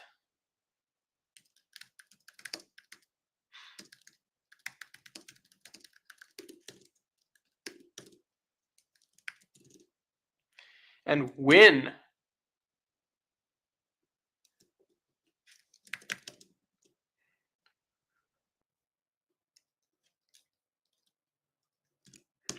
I'm going to reload the page here. Oop. We'll check this off in a moment, hopefully. All right. 1,033 sats. Let's do that, right?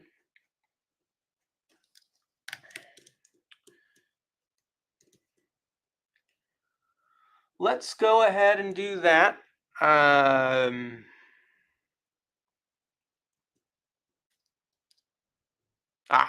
it.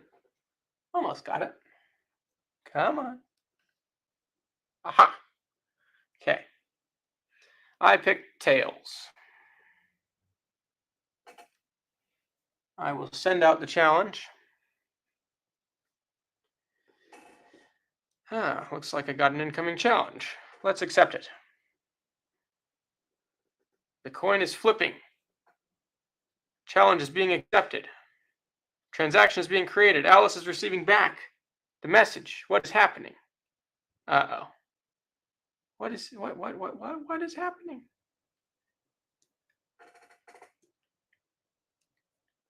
Waiting for Bob to accept, and then it says waiting for Alice, waiting for Bob, waiting for Alice, waiting for Bob, waiting for Alice, waiting for Bob. Who's gonna get the money? Oh. Wait. I don't know. Well, after a while, it's going to time out. I don't know what the timeout is. I hope it's not like 5 minutes or something. The animation still works, though. That's cool. If I refresh this page, I wonder what happens. Let's go up. Let's see if there was an error. Was there an error? What is this error? This is a warning. A component is doing a thing. All right.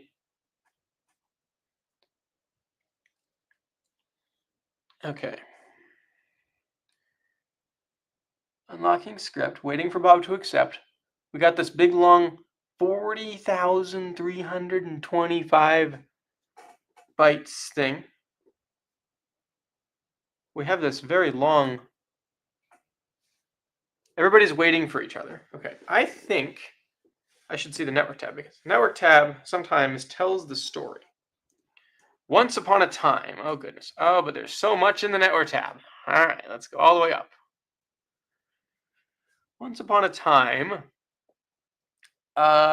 we created some signatures and listed some message and verified some HVACs and listed some messages and verified some HVACs. Then, did we ever get to a point where create action?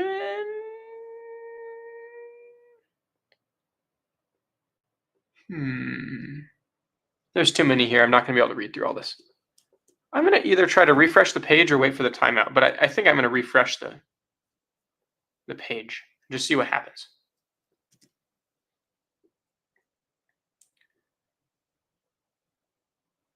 I see no incoming challenges. Okay.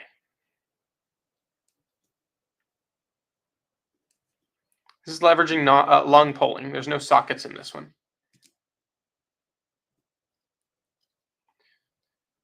It's a lot. It's a lot. I don't know if I'm going to be able to read all of that very quickly. But I think we got somewhere. We accepted the challenge, right? Did we send a message? Let's think. Bob accepts a challenge. How does that work? Accept challenge. What happens? Bob creates a transaction that accepts a challenge. Then sends the transaction, or then acknowledges the message ID, and then sends another message to Alice with the accept transaction, then waits. And this is where waiting for Alice happens for a long time. So Alice receives a message in the coin flip responses with a parsed offer tx.id hex. So that's the offer tx ID from Bob.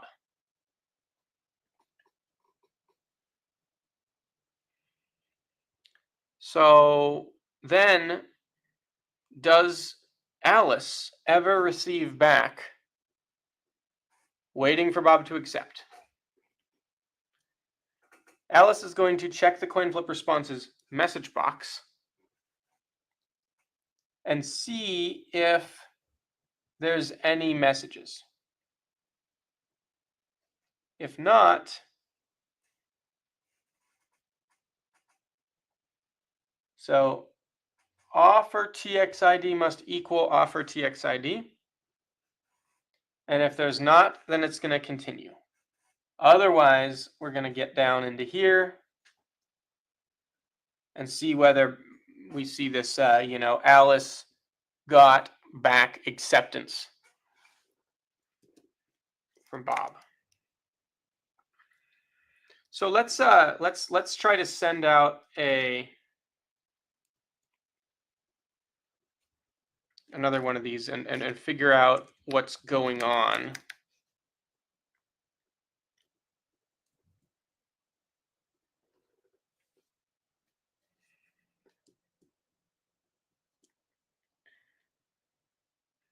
There's the challenge. We accept the challenge.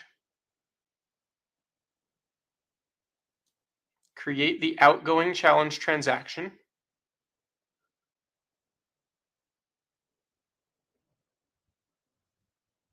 Which transmits a message to Bob, from Bob rather, to Alice, and now they're both waiting eternally.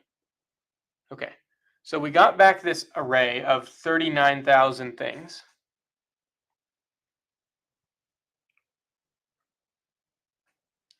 And Alice never received something back. So did we send an outgoing message to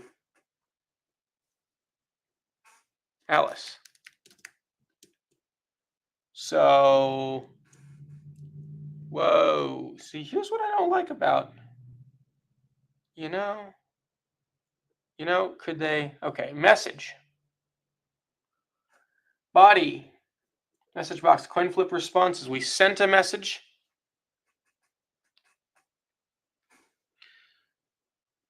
With this message ID and we sent a message with a message ID. Action accept TX, and then we gave the atomic beef, which is very large, 143 kilobytes. Does that fail somehow? What was the status? 200 okay. It did get accepted, even though it was hundreds of kilobytes. But then it never. What I'm curious about is how. Right. Message box coin flip responses. So we replied. I wonder if it's because it's coming from me and we need to involve another person. It's very possible that sending a message to another person would work better than sending a message to yourself in this context with the message box server. I don't know how that would affect things. So that's one thing, right? But let's see. So firstly, we sent a message out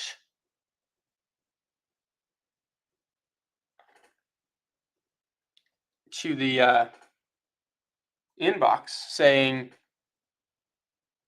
I pick heads, here's my offer. All right. That was the first one, and then we had an options thing, and then we sent the second one, which was here. Okay. And this one had also been sent, but not received by the other party.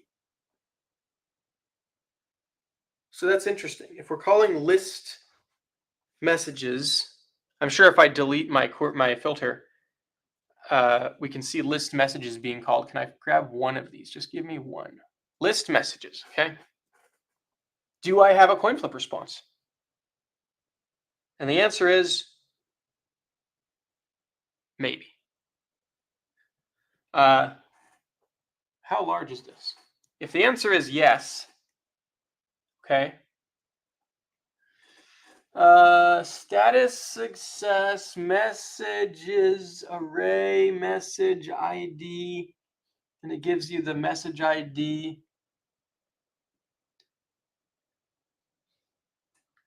Yeah, I can read it. Body, action, accept TX 111, right? But, and I can see the accept TX. Does this just keep going for like a long time? I wish this was better. Can this just can this be better? How large is the response? I can see the metadata. I can see how large. It is getting back. Okay, it's a filtering issue. On Alice's side, there's some issue with the filtering. That's what I think is happening. I can check that by, yeah, I can check that by adding logging and then trying again. Okay, so creating challenge, and when we list the messages, I think there is a message getting back. So Alice calls, let's think through it, and then we'll try to change it if we find the issue. Waiting for Bob to accept. So this is, I think, going to include Bob messages, messages.filter x, where we parse the body, and x.sender equals Bob, and body.offertxid is equal to offertxid. Is it sender? Is it sender? Is that how you receive that? Or I think it is sender, but I also remember seeing in here that maybe it wasn't. Let's go all the way back.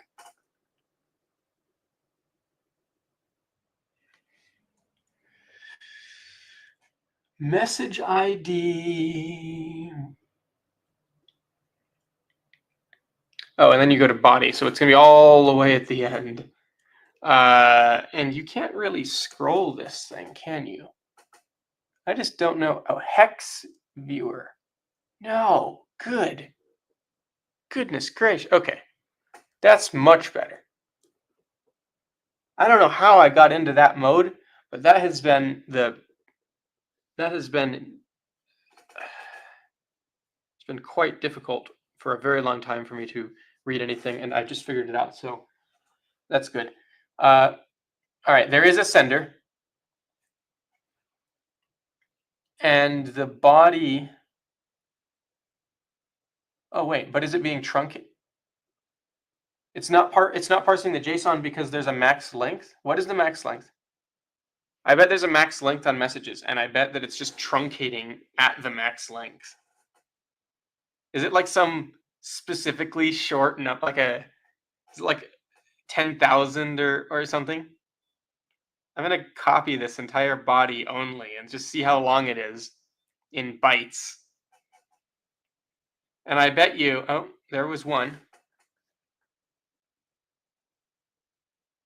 Body is an object or a partial object. This is a body, all right? What if I just go and see how long this is? Is it like exactly 1,000 or something? Or 3,000? Give me dot length on this, okay? 65,535.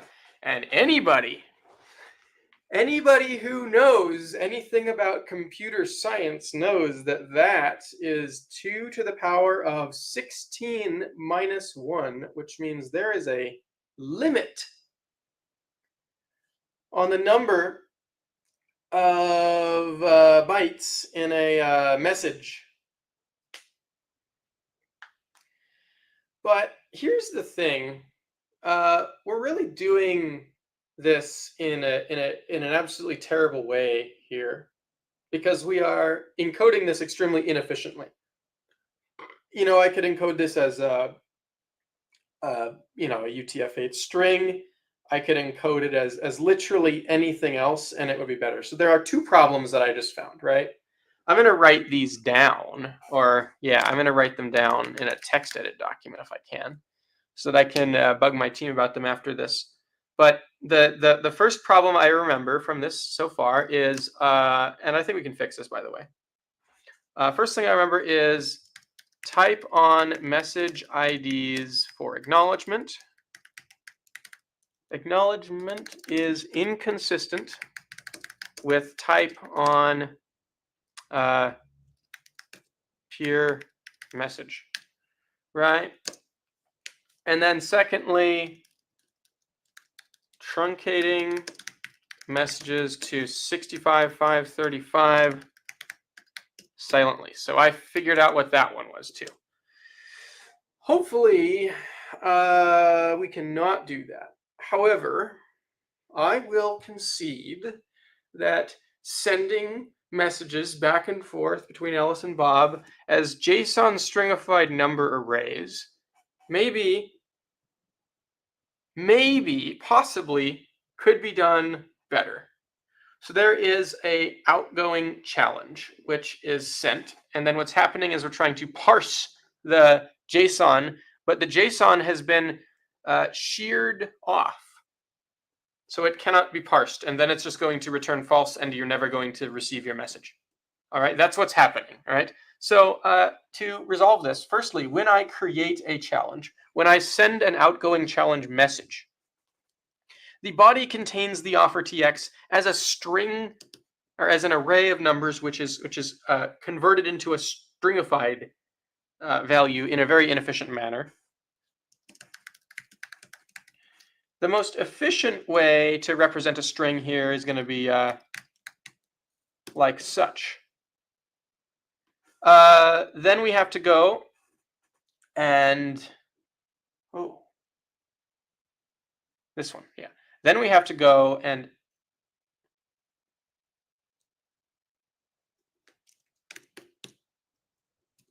on the parsing side for outgoing messages, and I'm going to do this in a very deliberate way so I don't mess up.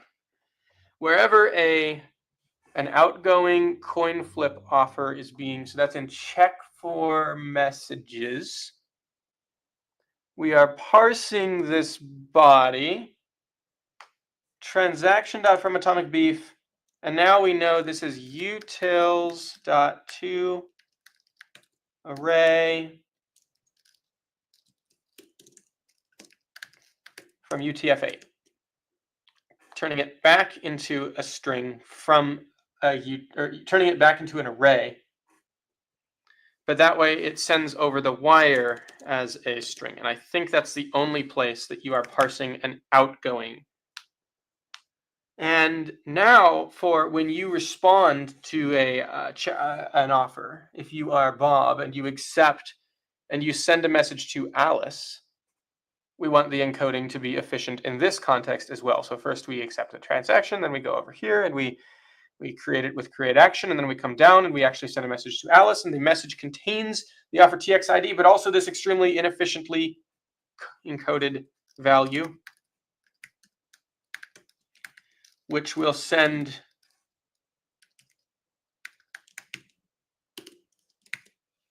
as this one.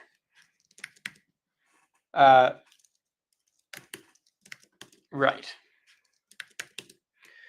And now when Alice receives back a let's think. Yeah, when Alice receives back a message from Bob accepting the transaction, or when Bob sends the acceptance and Alice gets it back, we need to x.sender, and now we should be able to parse this out. It's very inefficient, but it still works.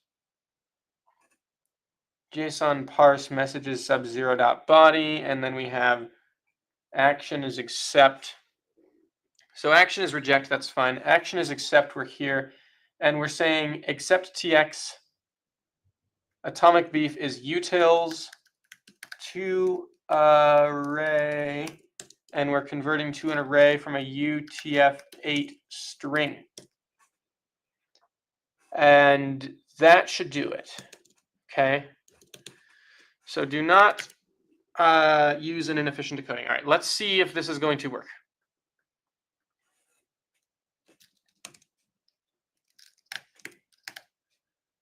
Come on.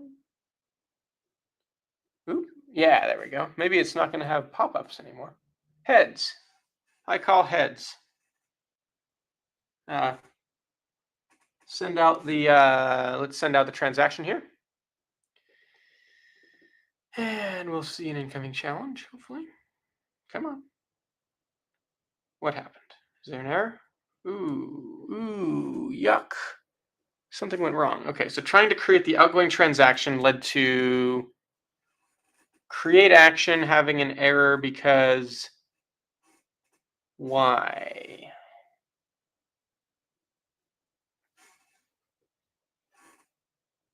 Unable to broadcast a transaction at this time.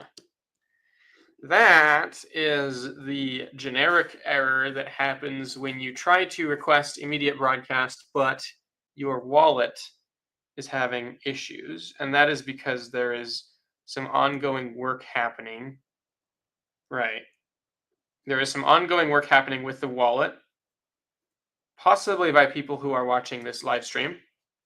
If so, I would I would appreciate if we could try to get the wallet to be more reliable.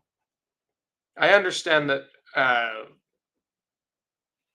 have set accept delayed broadcast to false in this situation. However, however, um,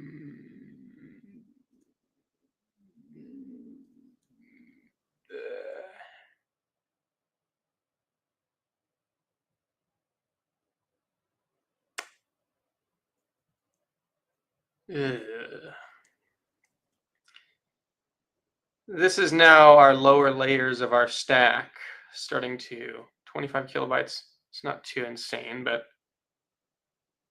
yeah, this is just literally unable to broadcast this transaction at this time because of a lower layer of the stack having some technical difficulties that I can't easily address right now. But I think this would work. Like honestly, honestly, it was getting past this point before, and we just fixed the trunk. I mean, it needs to not truncate messages to 65,000 bytes silently. There is that bug. And we'll fix that, by the way. If you're watching this live stream later, uh, chances are this has already been fixed. So you won't run into that, hopefully. Or if you do, we'll have negotiated some. I don't think there should be a limit. I know everybody all the engineers are gonna be like, oh, we can't not have a limit. We need to have a. It's like, yeah, well, make the limit 4 gigabytes then. Right? How much RAM does the average? 4 gigabytes. You got to have more than 4 gigabytes. If you're on your phone, I don't know. I don't know. If you know, there's ways you can chunk messages when you are in applications that need them to be smaller. But I want this to work. I want to create a challenge. Maybe I need more satoshis. Maybe that'll, yeah, yeah. Sending more satoshis should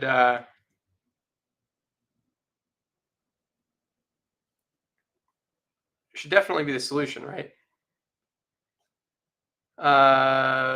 Okay, approve. Come on. No, come on. Darn it. Is it going to do it? If the wallet would kindly create a transaction, please. What is happening? Waiting for Bob to accept. But Bob did not receive a transaction. Right? What has happened? What has happened?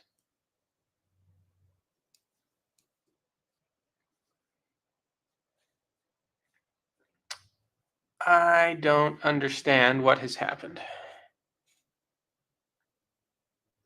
Bob acknowledged? Is that what happened? Bob list messages and received this big giant one. Bob was unable to process it, possibly. And we got this big giant, oh, is it escaped? Maybe it's even worse because it's escaped.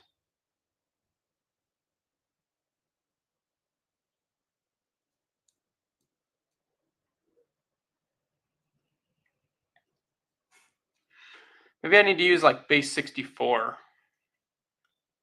I don't know what happened there. I think that might have been actually an issue that we're facing on our application. So it's not just the, it's not just the wallet, it's also the application. Let's continue. Let's try to fix this.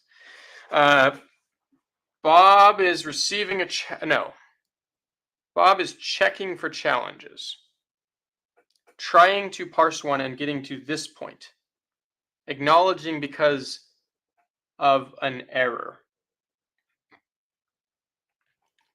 JSON parse challenge.body source tx is transaction from atomic beef utils.toArray body.offertx utf8. I want to know about the error firstly.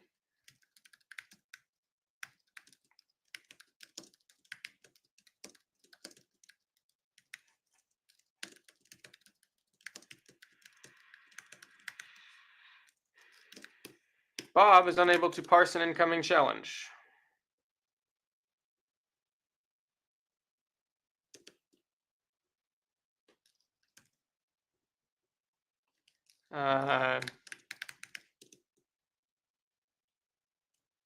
That's working now. That's cool.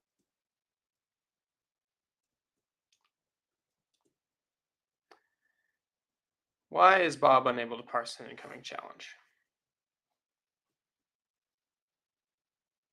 Oop, well, this time create action didn't work again.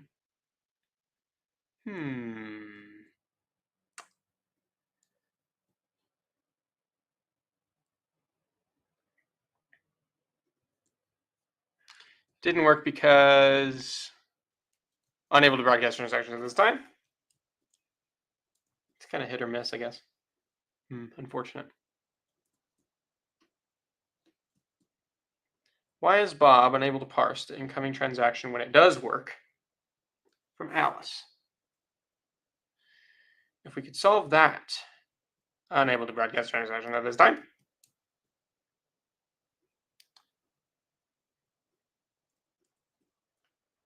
If we get back to that point, the wallet would stop failing, right? We got somewhere. We got to be able to create transactions reliably. I keep saying this to everybody. But I think the refactors are largely coming along. I'm going to give things just a few seconds to settle down. Maybe I'll go back to the studio really quick and see what other interactions we got over there while we're waiting on this to kind of resolve. I'm hoping my wallet needs to wait for some like coins to be confirmed or something. Maybe there's some reliability issues with that. Of course, there's a lot of issues with ARC right now on proof acquisition on mainnet. And I know that some people in the world are focused on Terranode, of all things. And therefore, we have to be patient while everybody does their work, Let me go and put the... all right, let's do some questions.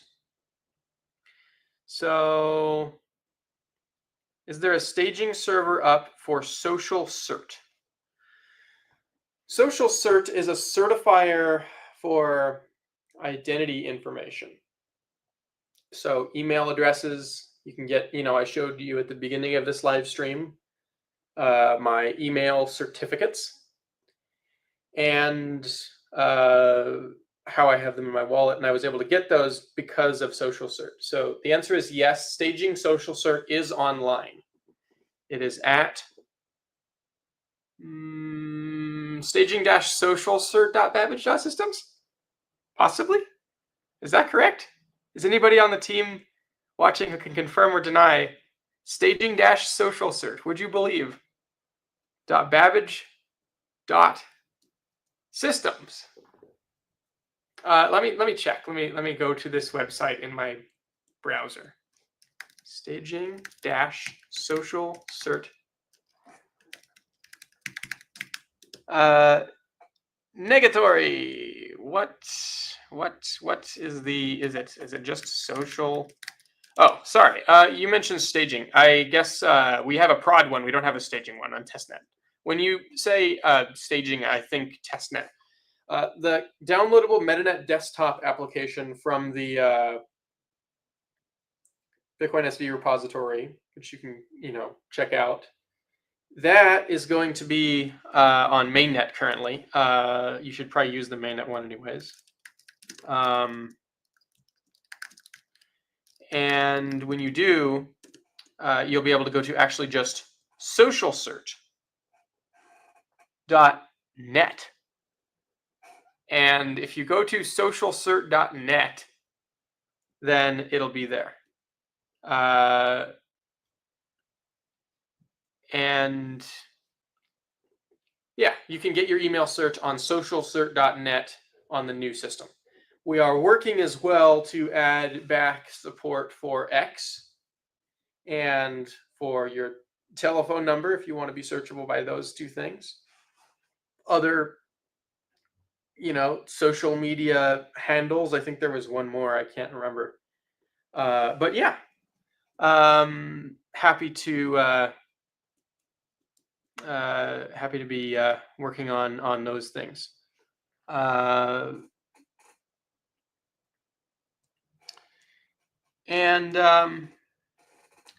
Yeah, I think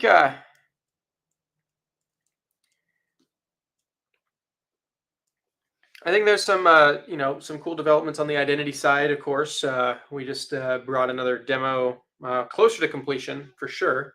I pushed another commit, by the way. If you're following along with the code, you can git pull and you can check out what I just pushed. Maybe it'll work for you. Or if someone wants to try to search for me and send a challenge, I don't know if we can make that work right now. But I think we're facing some wallet issues. There's got to be at least one more error though, because I did see that happen once. I think we can maybe get back to it and see we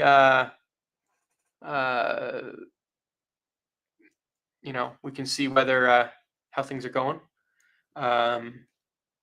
with the wallet. Maybe it's gonna work again. There's a lot of people working at a lot of layers of the stack right now to keep things stable, get things to work. And we're all going to be there in Austin, Texas on April 5th for the hackathon. It's going to be foundational. It's going to be really cool. And we're going to get together to build some fun things. So I'd encourage you to check that out for sure.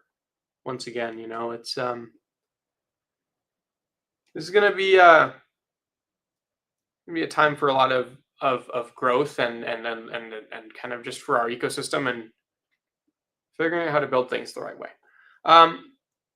Okay, I'm going to put my screen back up one more time and we can give it another go, see what's going on. Right, here we are, back to it with this.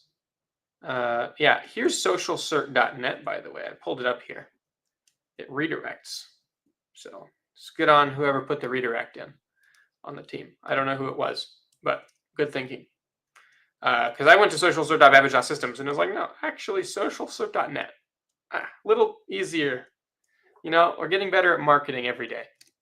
Okay, let's give this a refresh and try to make another go at it. So 500 Satoshis.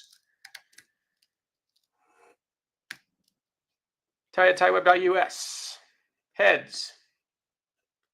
Will Bob see the error when Alice creates the transaction, or will Alice's transaction fail? I hope that we can get a transaction from Alice to Bob. It looks like the transaction failed again. Let's try again. Second time's the charm. Create a transaction.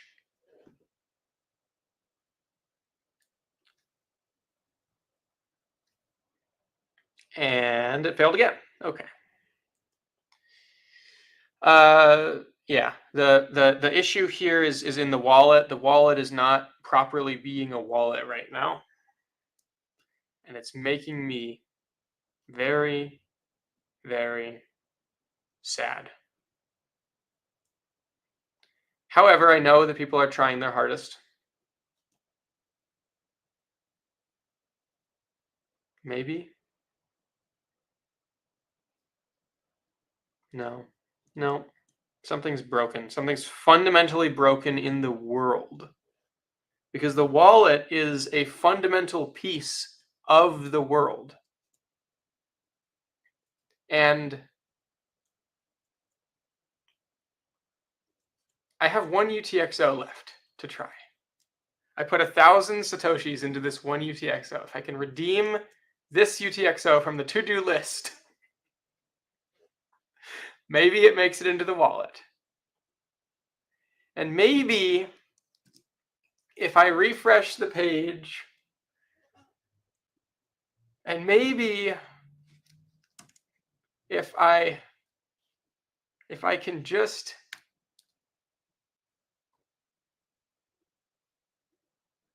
try to create a transaction as Alice sending to Bob with the one UTXO from the to-do list that might not be broken. Oh, man. No. See, I was saving that UTXO, the one from this basket, just in case it might work. I was hoping that if I had, it was all planned out. No, I'm joking. It was definitely not all planned out. But it was worth a shot, actually. Well, we are much closer, everybody, than we were to having a working coin flip app. We are so close, in fact, that I might even be so inclined as to, yeah, I can't even make transactions anymore. Can I even create a transaction in the to-do list right now? I doubt it. I doubt this will even work anymore. Unless accept delayed broadcast is, yeah, accept delayed broadcast. But if I refresh the page, is it still there? What?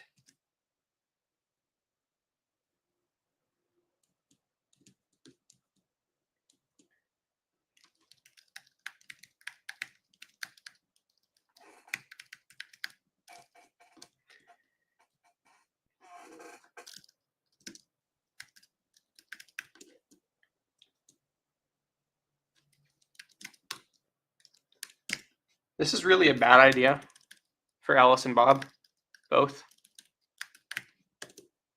If you are trying this, just do not try this at home. Do not try this at home. However, I want to see this work. This is saying to everybody, we do not want to, we do not care. We just want to try it to work. Right? Try to. I think my transactions are valid. Let's see if they are. Accept delayed broadcast. True for the win. Okay, we got an error. Why was Bob unable to parse? Because now I basically told the wallet to not care about trying to broadcast our transactions properly. Instead, it will just give them to us before the broadcast happens. That's why we're able to get past that. I didn't think about doing that until now, but then I realized that to-do list probably does it, and that's why it's still working. Well, it's working, except probably there might be problems later. So that's why you don't do that.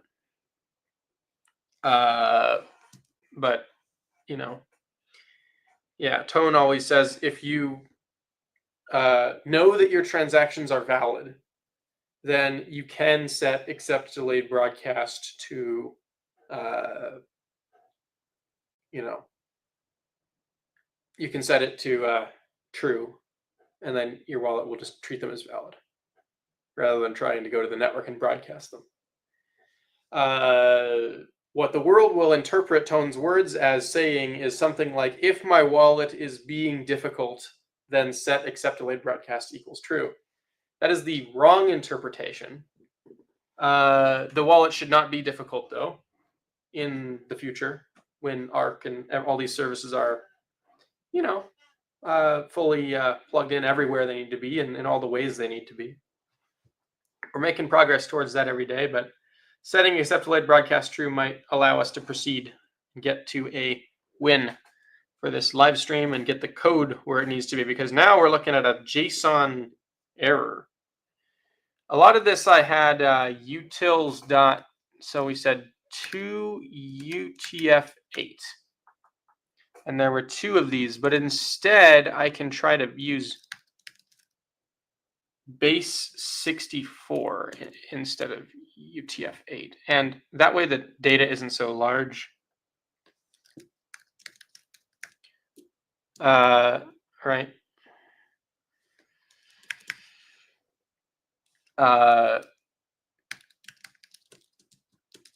And then there's to array.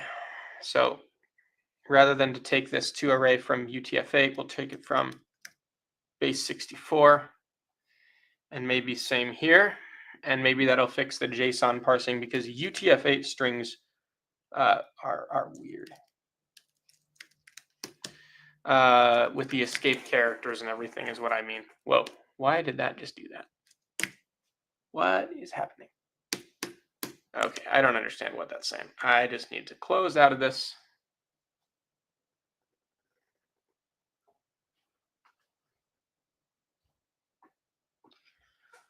What in the world? I just need this to work. Two. Okay, can I? Oh, I see. It was trying to give me a compare because of that.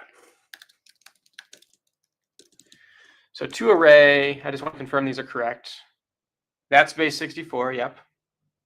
And that is gotta be base 64 as well. Save that.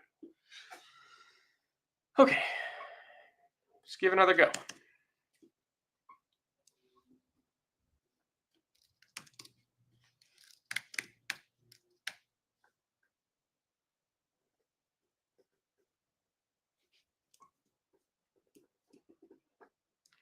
Create a transaction. Alice sends transaction to Bob.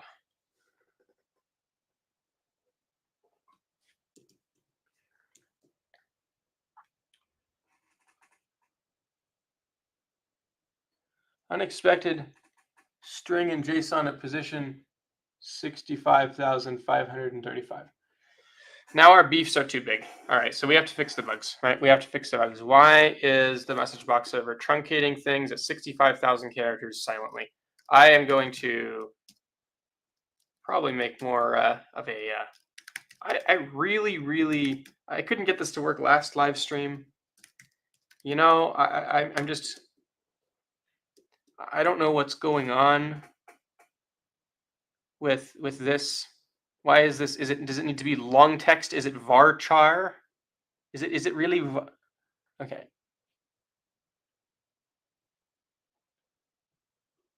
What is the type of a message?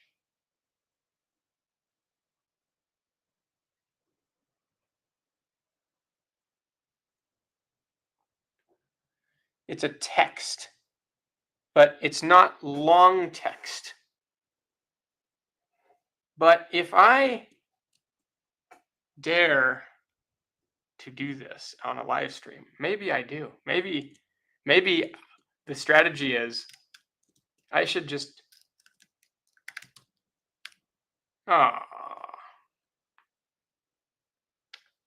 What is a better way to access that database?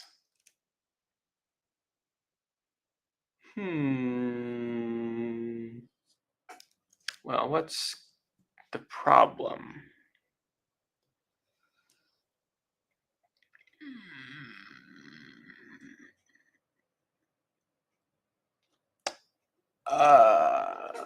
That's odd.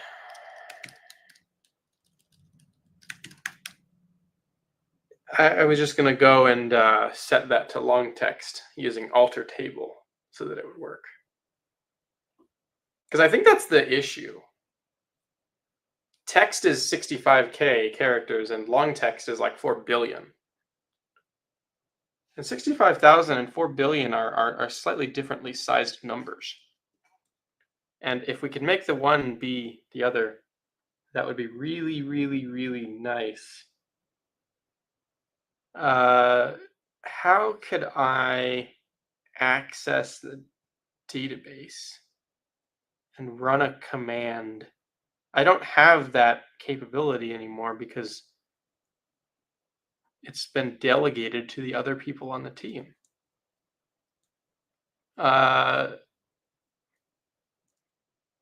So that way I don't go and do it on live streams when I want things to work. It would be a harmless change, by the way. Can you hear me at all? Can you hear me? I can hear you, Mike. Yeah. Braden says he can fix it. Can he? Yeah, cool. Invite him in. What is it? Yeah, I said invite him in. Is he on the stream? He's apparently watching. He says in the chat he can fix it. Tell him to get on. If he wants to get on StreamYard, you can send him this link so he can join the live stream. Yeah, I will. Yeah. If he can fix it, either way, he doesn't have to join. If he wants to either just fix it and then let me know that it's fixed, or if he wants to, go and join the stream, either way. Right on. Cool. So it sounds like Braden's going to try to fix the database issue. It's being truncated to 65,000 characters. And sometimes we need more than 65,000 characters. What do you know? So until then, I suppose what we can do is talk around some of the other components perhaps, and maybe some strategy long-term. If you guys got questions, feel free to hop in with questions in the chat. All right, Britton says to give him a sec. So cool.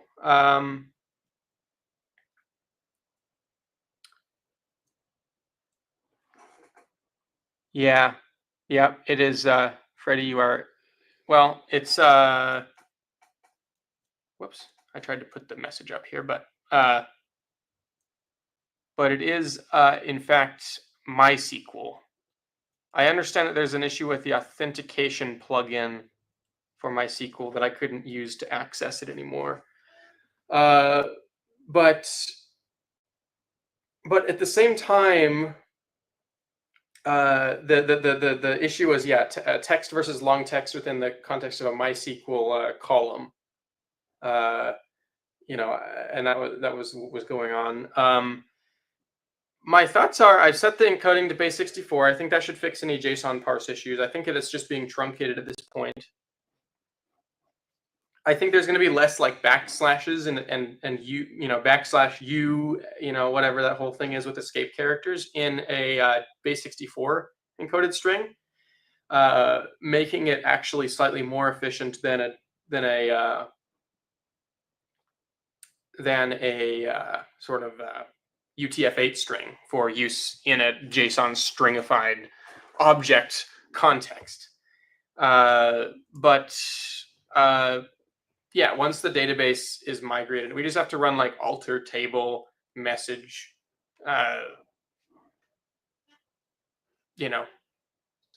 set, basically the body to be long text.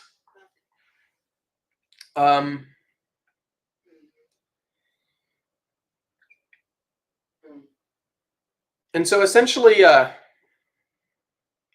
should fix it. That's the hope. I should, okay. One thing I can do, I guess, is I should talk about, hello, Brett. Good to see you. Thanks for stopping into the stream. We are working on the CoinFlip app. I don't know if you remember that from maybe San Fran. We talked about it. Using scrypt contracts in a trustless and peer-to-peer manner to facilitate all manner of interactions. But firstly, a simple coin flip. Moving that over to the new world with a new Metanet desktop wallet. And also talking about hackathon stuff. If people have questions about the hackathon, feel free to put them up. But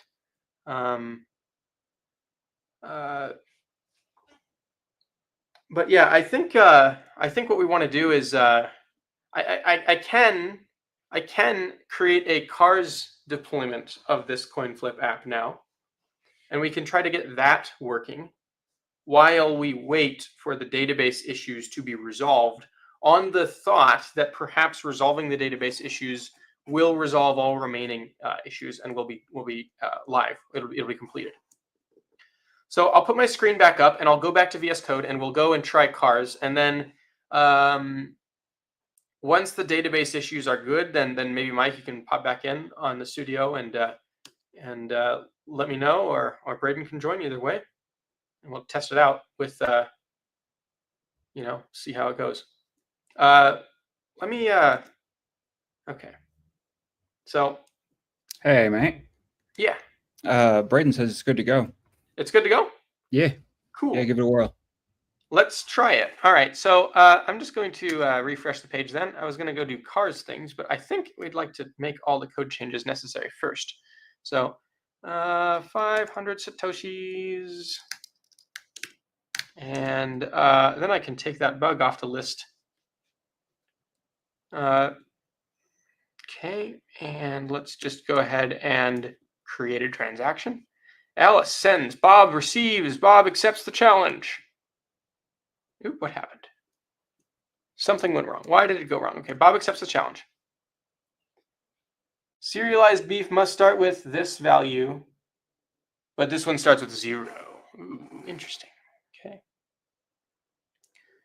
So this happened in handle accept, which called accept challenge on line 12. We can fix that bug. Let's go and see what it is. Accept challenge on line 12. Oh. Challenge.tx. Oh, well, I can say utils.toArray.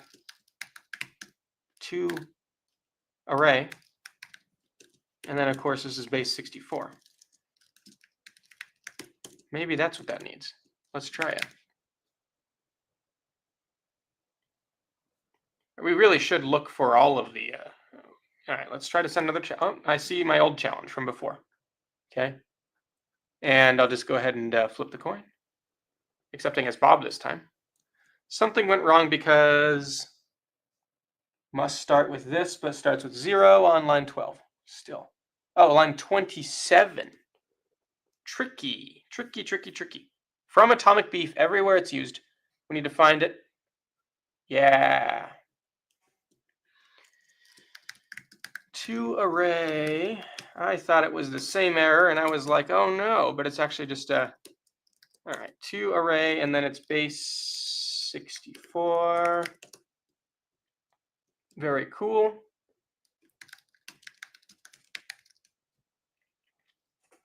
Those are the two.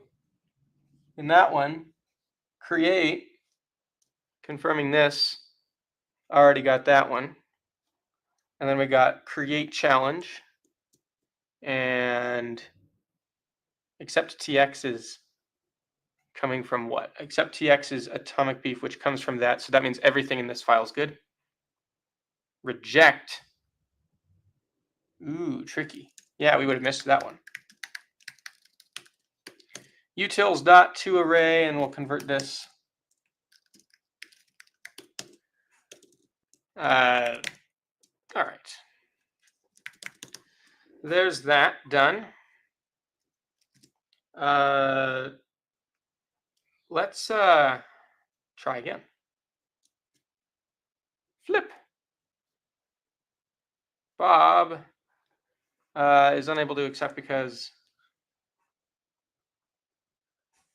is this a create action issue? Yeah, it's a system issue with the wallet. So we just need the wallet to be more reliable. I'm just going to be fully transparent whenever there's issues like this with everybody. Like, look, we just need the wallet to be, input beef is in base 64 now. That would do it, though. That would definitely do it. I thought that was going to be,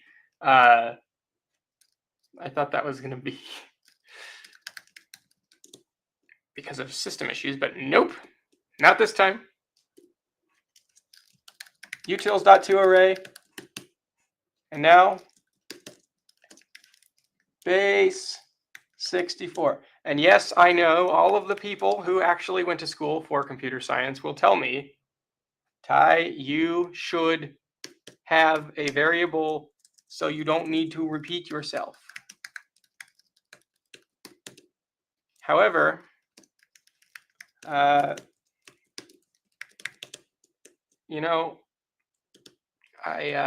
you're right.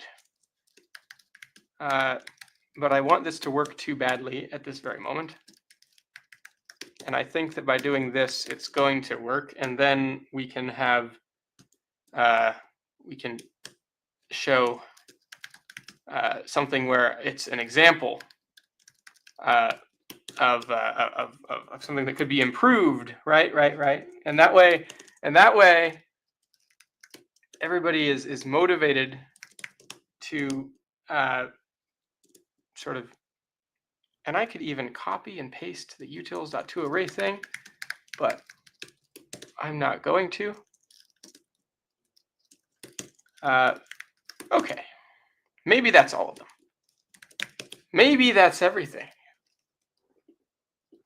Find out on this episode of utils.toArray. That's the name of my series. Okay, what happened this time? Something went wrong this time because create action. Now the input beef is correct, and it looks correct too. And 287 kilobytes? What? What is going on? Is there any base 64 though? I don't think there's any base 64. Let's have a look. The error is double spend probably. Must be output with valid locking script and Satoshis. Wait, the accept a coin flip. Okay, and we're trying to accept the broadcast true, randomize output is false, message. RPC error from the wallet. So the wallet is saying the transaction must be output with valid locking script and Satoshis. So it's saying that somehow it doesn't like that output. I don't know precisely. I'm going to try to reject this challenge instead. And that even errors out. Why does that error out? That errors out because utils is not defined. Let's fix that. Yeah, let's just try to fix all of the things that are necessary, and then we can go from there. All right, reload the page. Should I still see it? The answer is possibly. Okay. Let's give it another go. 500 Satoshis.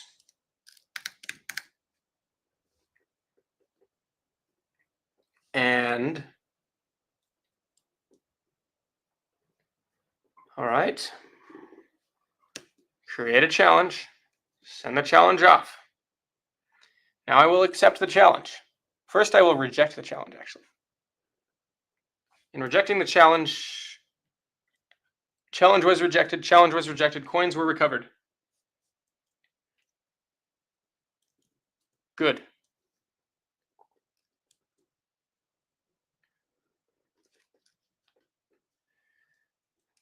Now I will create another challenge.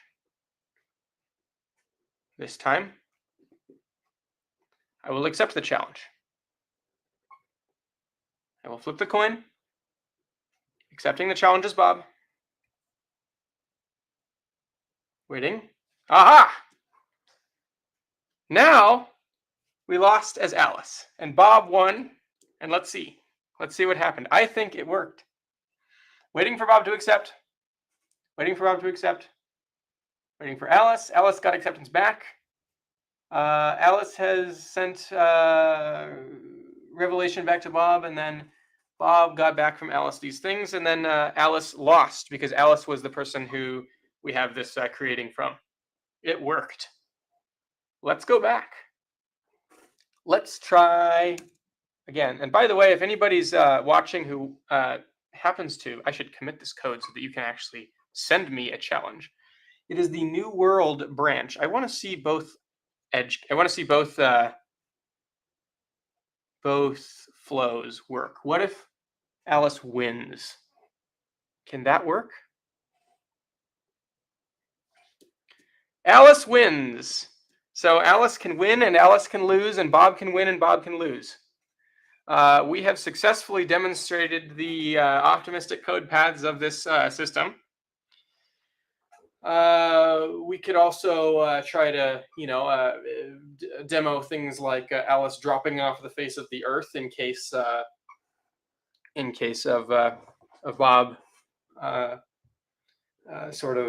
failing. Alice drops off the face of the earth when she knows that she lost, or Bob, never accepts or rejects, and therefore Alice has to cancel. However, I think I'm going to leave those for exercises of another day. We have succeeded in demonstrating the core flows of this application on the New World. I'm going to commit this code. I don't know how easy. I don't know how easy it would be. I've just pushed to the New World branch. If I get an incoming challenge from anybody in the next little bit, you have to hold it down, and then it's just a front-end only app that you can run with Lars, right? I'm going to leave it running, and if somebody sends me a challenge, let me know, and I'll accept it. But we have one thing left to do. We have to make this app go live so that everybody in the world can check it out. So I am going to, blah, blah, blah, go away. All right, I know you're not supposed to do this, but there. Now it's on master. Everybody can see it. It's no longer just the New World branch, but you can also get it from the master branch. Nope, don't want to do that. RM deployment. Yeah, don't put cars in your, I had that issue myself. Yeah, we have to allow you to run cars from either directory, but right now you can only run cars like this. Can I deploy? Do I have a cars configuration? List all configurations. I do have a Babbage cars configuration. It looks like the domain. Oh wait, there's my project ID. Okay, I need a bigger terminal for this. This is going to be deployed onto the face of the internet, the Metanet, I should say, for everybody to use. New window, and let's go to coin flip, and let's go to cars, and let's go to, let's see, do I have a get project info? Menu systems, get project info. There we go. Get project. All right. Maximize terminal.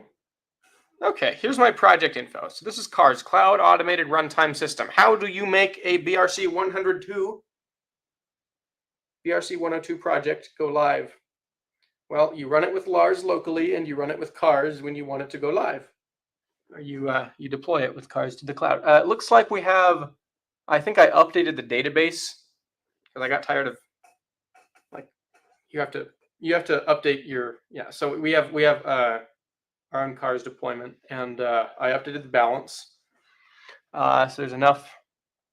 I just changed it in the database actually rather than to pay, because Satoshis are pretty scarce on the Metanet system currently, and we're so early right now.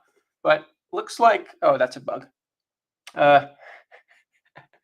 We actually just wanted to show, I think this current deployment is, interesting. Anyways, I can fix that at some point. But here's the front-end domain. The back-end domain is not applicable to, oh, wait. Am I looking at a deployment info JSON for the, there's nothing sensitive in deployment info.json, by the way, just so everybody knows it's public.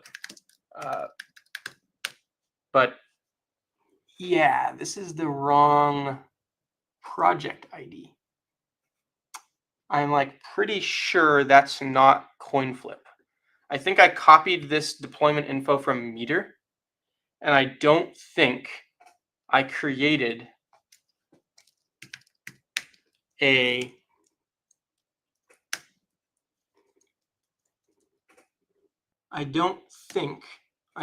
new, is that project ID the same as Meter? Let's verify. 161A.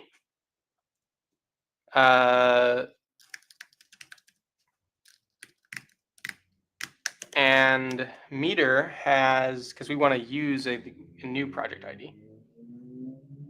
That's Degen server. Yeah, 161A. Okay. So looks like we need to make a new project ID. All right, so that's fine. You just don't want to deploy your Cars project to a project ID that you don't want to deploy it to. Cars, manage Cars configurations, edit configuration. We will say use the Babbage configuration name.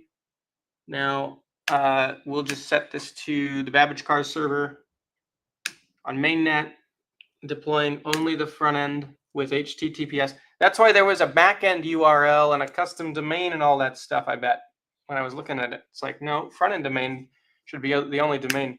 Okay, create a new project ID. What would we like to name this project? This is where we can name it. We can say, we'll call this a coin flip. And so should be able to create that.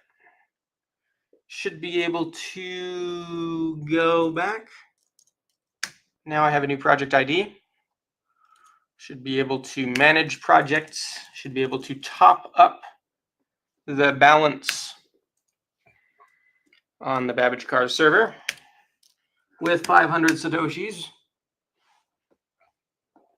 Should be asked in my Metanet desktop to pay 500 Satoshis. Should be able to approve that. Did that work? It did not work. Why did that not work? All right, well, that's really annoying. Well, I need to top up the balance. I can do that in one of three ways. I can update the database, I can fix the bug, or I can try again. I'm gonna try again first. I think it might be because there's a new version of the Auth Express middleware available. And I just need to install that inside the Cars node, possibly. Yeah, all right, let's try to do that next. So I want to make this go online, and that means Cars needs to be updated. We're going on an adventure, everybody. We're going to do all of the necessary things in order to deploy this CoinFlip app. Cars Cloud Automated Runtime System is the way that you make apps go live on BSV, powered by BSV micropayments. And it's built with scalable Kubernetes technology, or however you pronounce that. Currently, we are using Auth Express middleware 1.0.13 and Payment Express middleware 1.0.3. If we want this to change, npm I at bsv/auth-express-middleware at latest. If we want this to change, we want at bsv/payment-express-middleware at latest. If we want this to change, we also want at bsv/sdk at latest. Okay. I think it's done. I think it might work now. Let's try it. A Wallet Toolbox client, right? Wallet Toolbox client 1.2.20. Let's try updating that as well.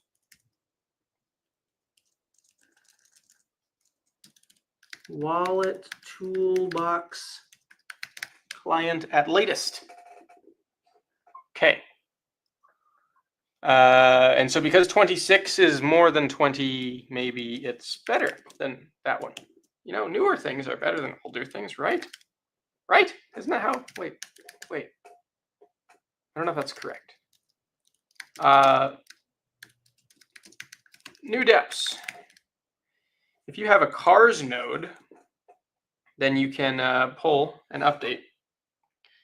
If you want to make your entire team extremely nervous while you're on a live stream, then you should do this.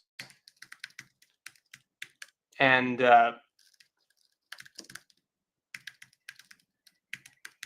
this, and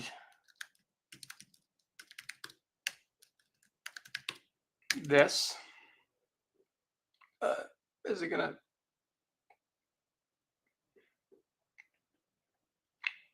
Cars node going down. Cars node coming back up. And would you believe, I have to check something.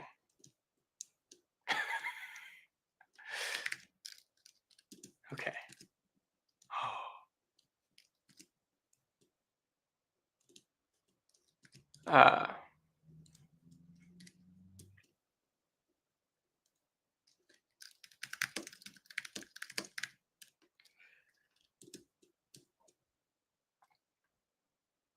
What is happening?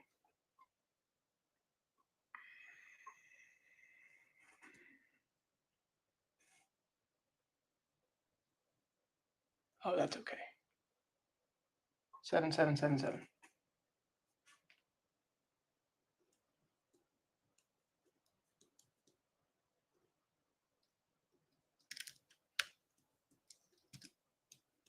All right. That was really scary, everybody.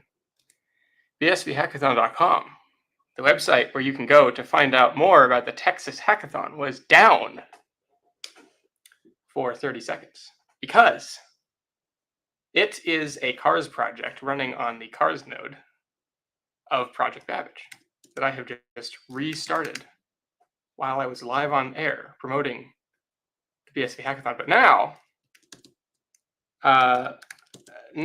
it's back up. So everything is fine. The question is, can I top up my balance? Because that's all I was trying to do, and I had to upgrade the dependency, you know, and so can I top up my balance so that I can deploy the coin flip application so that it can be online for everybody to. Oh, I closed my terminal that was running my Metanet desktop. Yeah, we can't do that.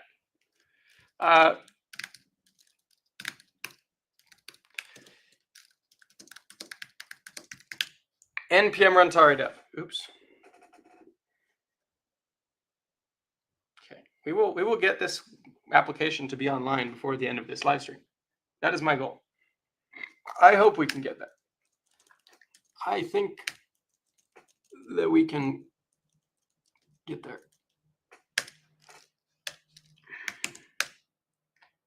Top up 500 Satoshis. It worked. Balance topped up. Now, once we've topped up the balance, we have to go and we have to build an artifact for the project. This is going to compile the front-end code for the coin flip application into a deployable artifact, which can be put into the Cars hosting system and deployed so that the users of the Metanet can access it.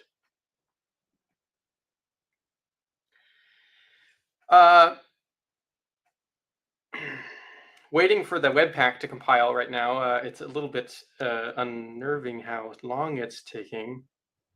It's just okay. Webpack compiled with warnings. Yes, we get it. The build size is huge.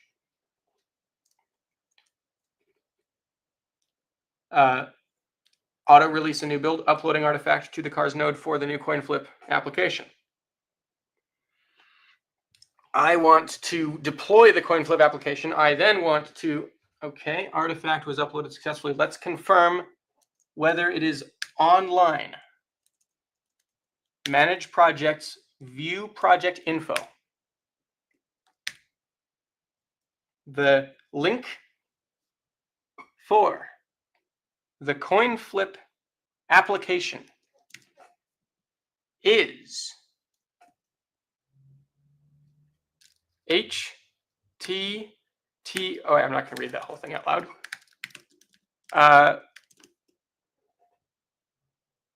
This link. It is live, and now there is one problem. I have one major problem with this. The problem can be articulated as follows.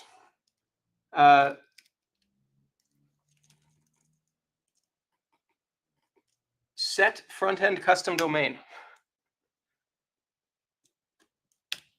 coinflip.babbage.systems.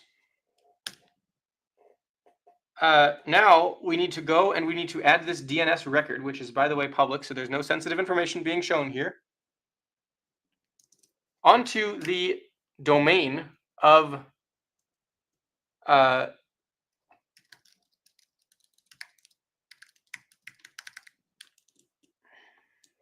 this. If I go to babbage.systems and edit my DNS records, I should be able to add, oh my goodness, there is a lot of DNS records on here, but I should be able to create a new one for Cars project verification. Cars_project.coinflip, which is a TXT record according to the instructions. And this is how you make a domain be associated with a Cars hosted project for your application on BSV. Save it. Go and set your A records as you need to. For example, in my case, you need to make your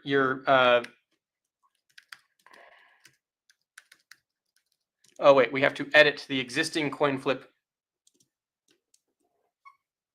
record because there is already one. I have to find it. Old coin flip will go down. I will edit this record. If you're wanting to do this, just wait a second. Don't actually go to the old one yet because you'll invalidate your cache and it'll take a while for you to get to see the new one. So just wait. All right.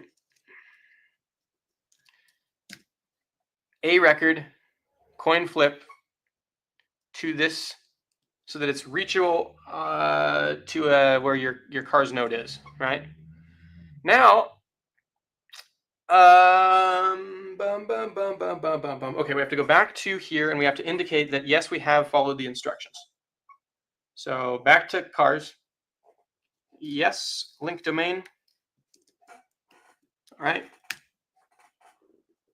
Domain was successfully linked. Now we need to deploy a new revision because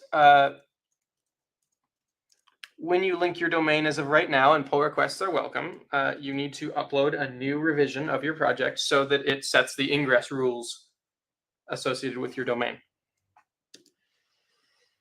And now, rather than going to this website to, visit the CoinFlip app, you should be able to go to coinflip.babbage.systems. And then you have to wait for the SSL certificate to finish provisioning, which should be done pretty soon, right?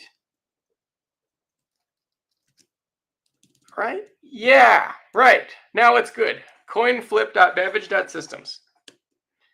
And then you should be able to see if somebody has sent you a challenge. So if you want to, if you want to send, and this, it looks like I've got an incoming something here. Identity resolution protocol. I wonder what this could be. I have an incoming challenge from a cool person.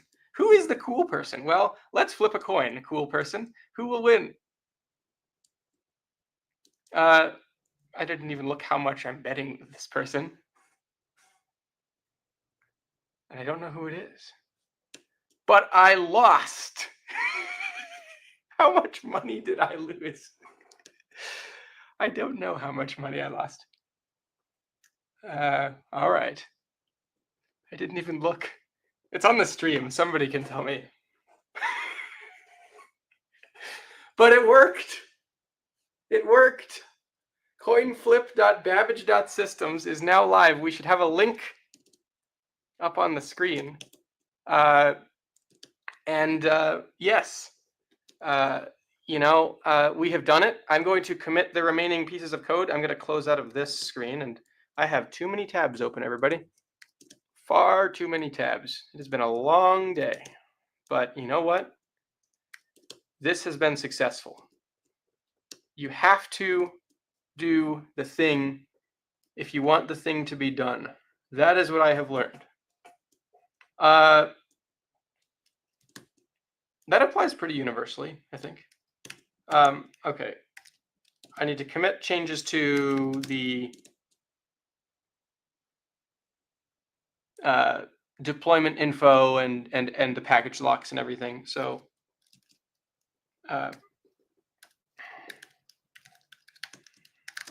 but it's live.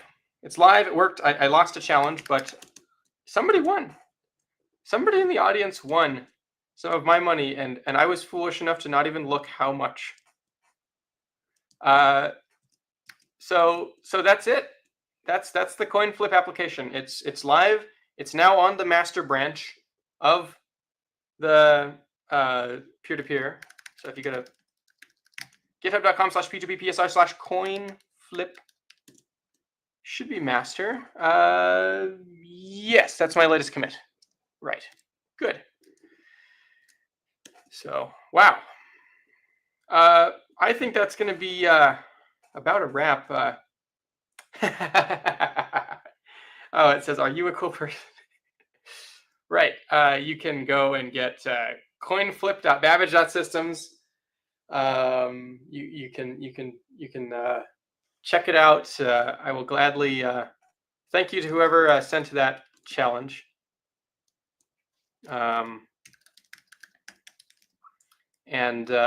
Yeah, I'm very tired. It's been a long one, everybody, but it's been a good time to get this running again. And it looks like it was Braden. And he won 500 of my Satoshis. So, well played. Thank you for the help, Braden, on getting this online. You earned the 500 Satoshis for your work on helping fix the message box database. so that we're no longer truncating to 65,000 characters. I want to thank everybody for tuning in to this live stream. I think it has been a massive success. It has been a long, grueling process. Today, as well as all of the days in the past that have led us to this point. Tone looks like the to-do app issue has 2 invalid change UTXOs. It's been cleaned up. Well, I'm glad that it's been cleaned up. Thank you for helping as well on getting the wallet stuff where it should be. Thank you, Brett, for tuning in as well. And very happy to be in the position where we're going to have a really fun hackathon and put all this stuff together. And I'm very glad these streams are helpful. It means a lot. It makes me feel motivated to continue doing this work, continue pushing the boundaries forward on this technology and making this stuff happen. It's what it's about, right? Making impossible things possible and showing people how to do more than they ever could do before. Those are the reasons why this is so important, and that's why I'm here. And I want to, let everybody experience the Metanet. That's really what we need to do. Like, we need to get billions of people to experience the Metanet. If we do that, then we win. And if we don't do that, then we lose. And that is something we should not put up to a coin flip. We should actually just do the thing and make it happen, because it's not worth the risk. Our world is too important. BSV blockchain has too much potential. And we can do some really good things when we persevere and put our minds to the task at hand. So coinflip.babbage.systems if you want to flip coins with your friends trustlessly in a peer-to-peer manner on the Metanet with scrypt contracts using an open source stack. bsvhackathon.com if you want to, if you want to be a part of building the future and win $30,000 in Austin, Texas on April 5th and 6th. And check out the docs. There is one more thing that I wanted to mention in this live stream, actually. It relates to the second word of this live stream. Why did I use the word AI to describe this live stream? Well, it's because we have built a new thing, and I am going to probably regret doing this, but that's the nature of things. A new AI has been launched called BitGenius. And this AI knows about the BSV Hackathon. It knows about BSV blockchain open source technology. It knows about scrypt. It knows about Babbage. And it replaces the old BitGenius. If you want to check it out, you can. It won't be free forever. Definitely not. But you can get your questions answered.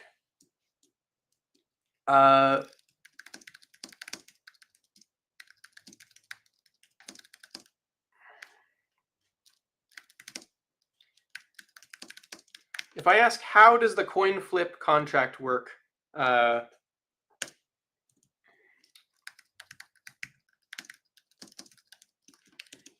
And people can mess around with AI. It's still getting better. It's still learning, but I think it's online. You can go to bitgenius.net and check it out. Let's see if this description is accurate. So at a high level, step 1, Alice creates the heads or tails, and then Bob accepts the challenge, and then Alice reveals the secret, and then the winner is determined, and there's safety against non-participation. yeah, I didn't read all this, but I did read the top level headings, and that seems like a reasonable idea. So if you want to share a conversation with somebody, maybe you ask about Bitcoin and you want to let your friends read all of the things that you talk to the AI about, you can get a link and you can go and you can send it into chat boxes all across and you can check it out. So that's the final thing I wanted to mention. That's the sort of last thing I wanted to mention as a final detail. If you want to ask about BSV blockchain, you can do so on bitgenius.net, and it will give you some of the answers. But if you really want to be a part of things, you should join our Slack. You should follow us on X. You should, go to hackathons, talk to your friends about this stuff, bring on board new developers, show the world what the BSV blockchain can do. That's what I think is important. So now that's really it. That's really everything I have to say. Thank you for watching. Thank you for tuning into this. It's been a fun one. It's been a long one, and so go build the future. And as Kurt Wookert would say, be good to each other. Have fun. I'll see you in Austin, Texas. And guys, I'll see you on the Metanet.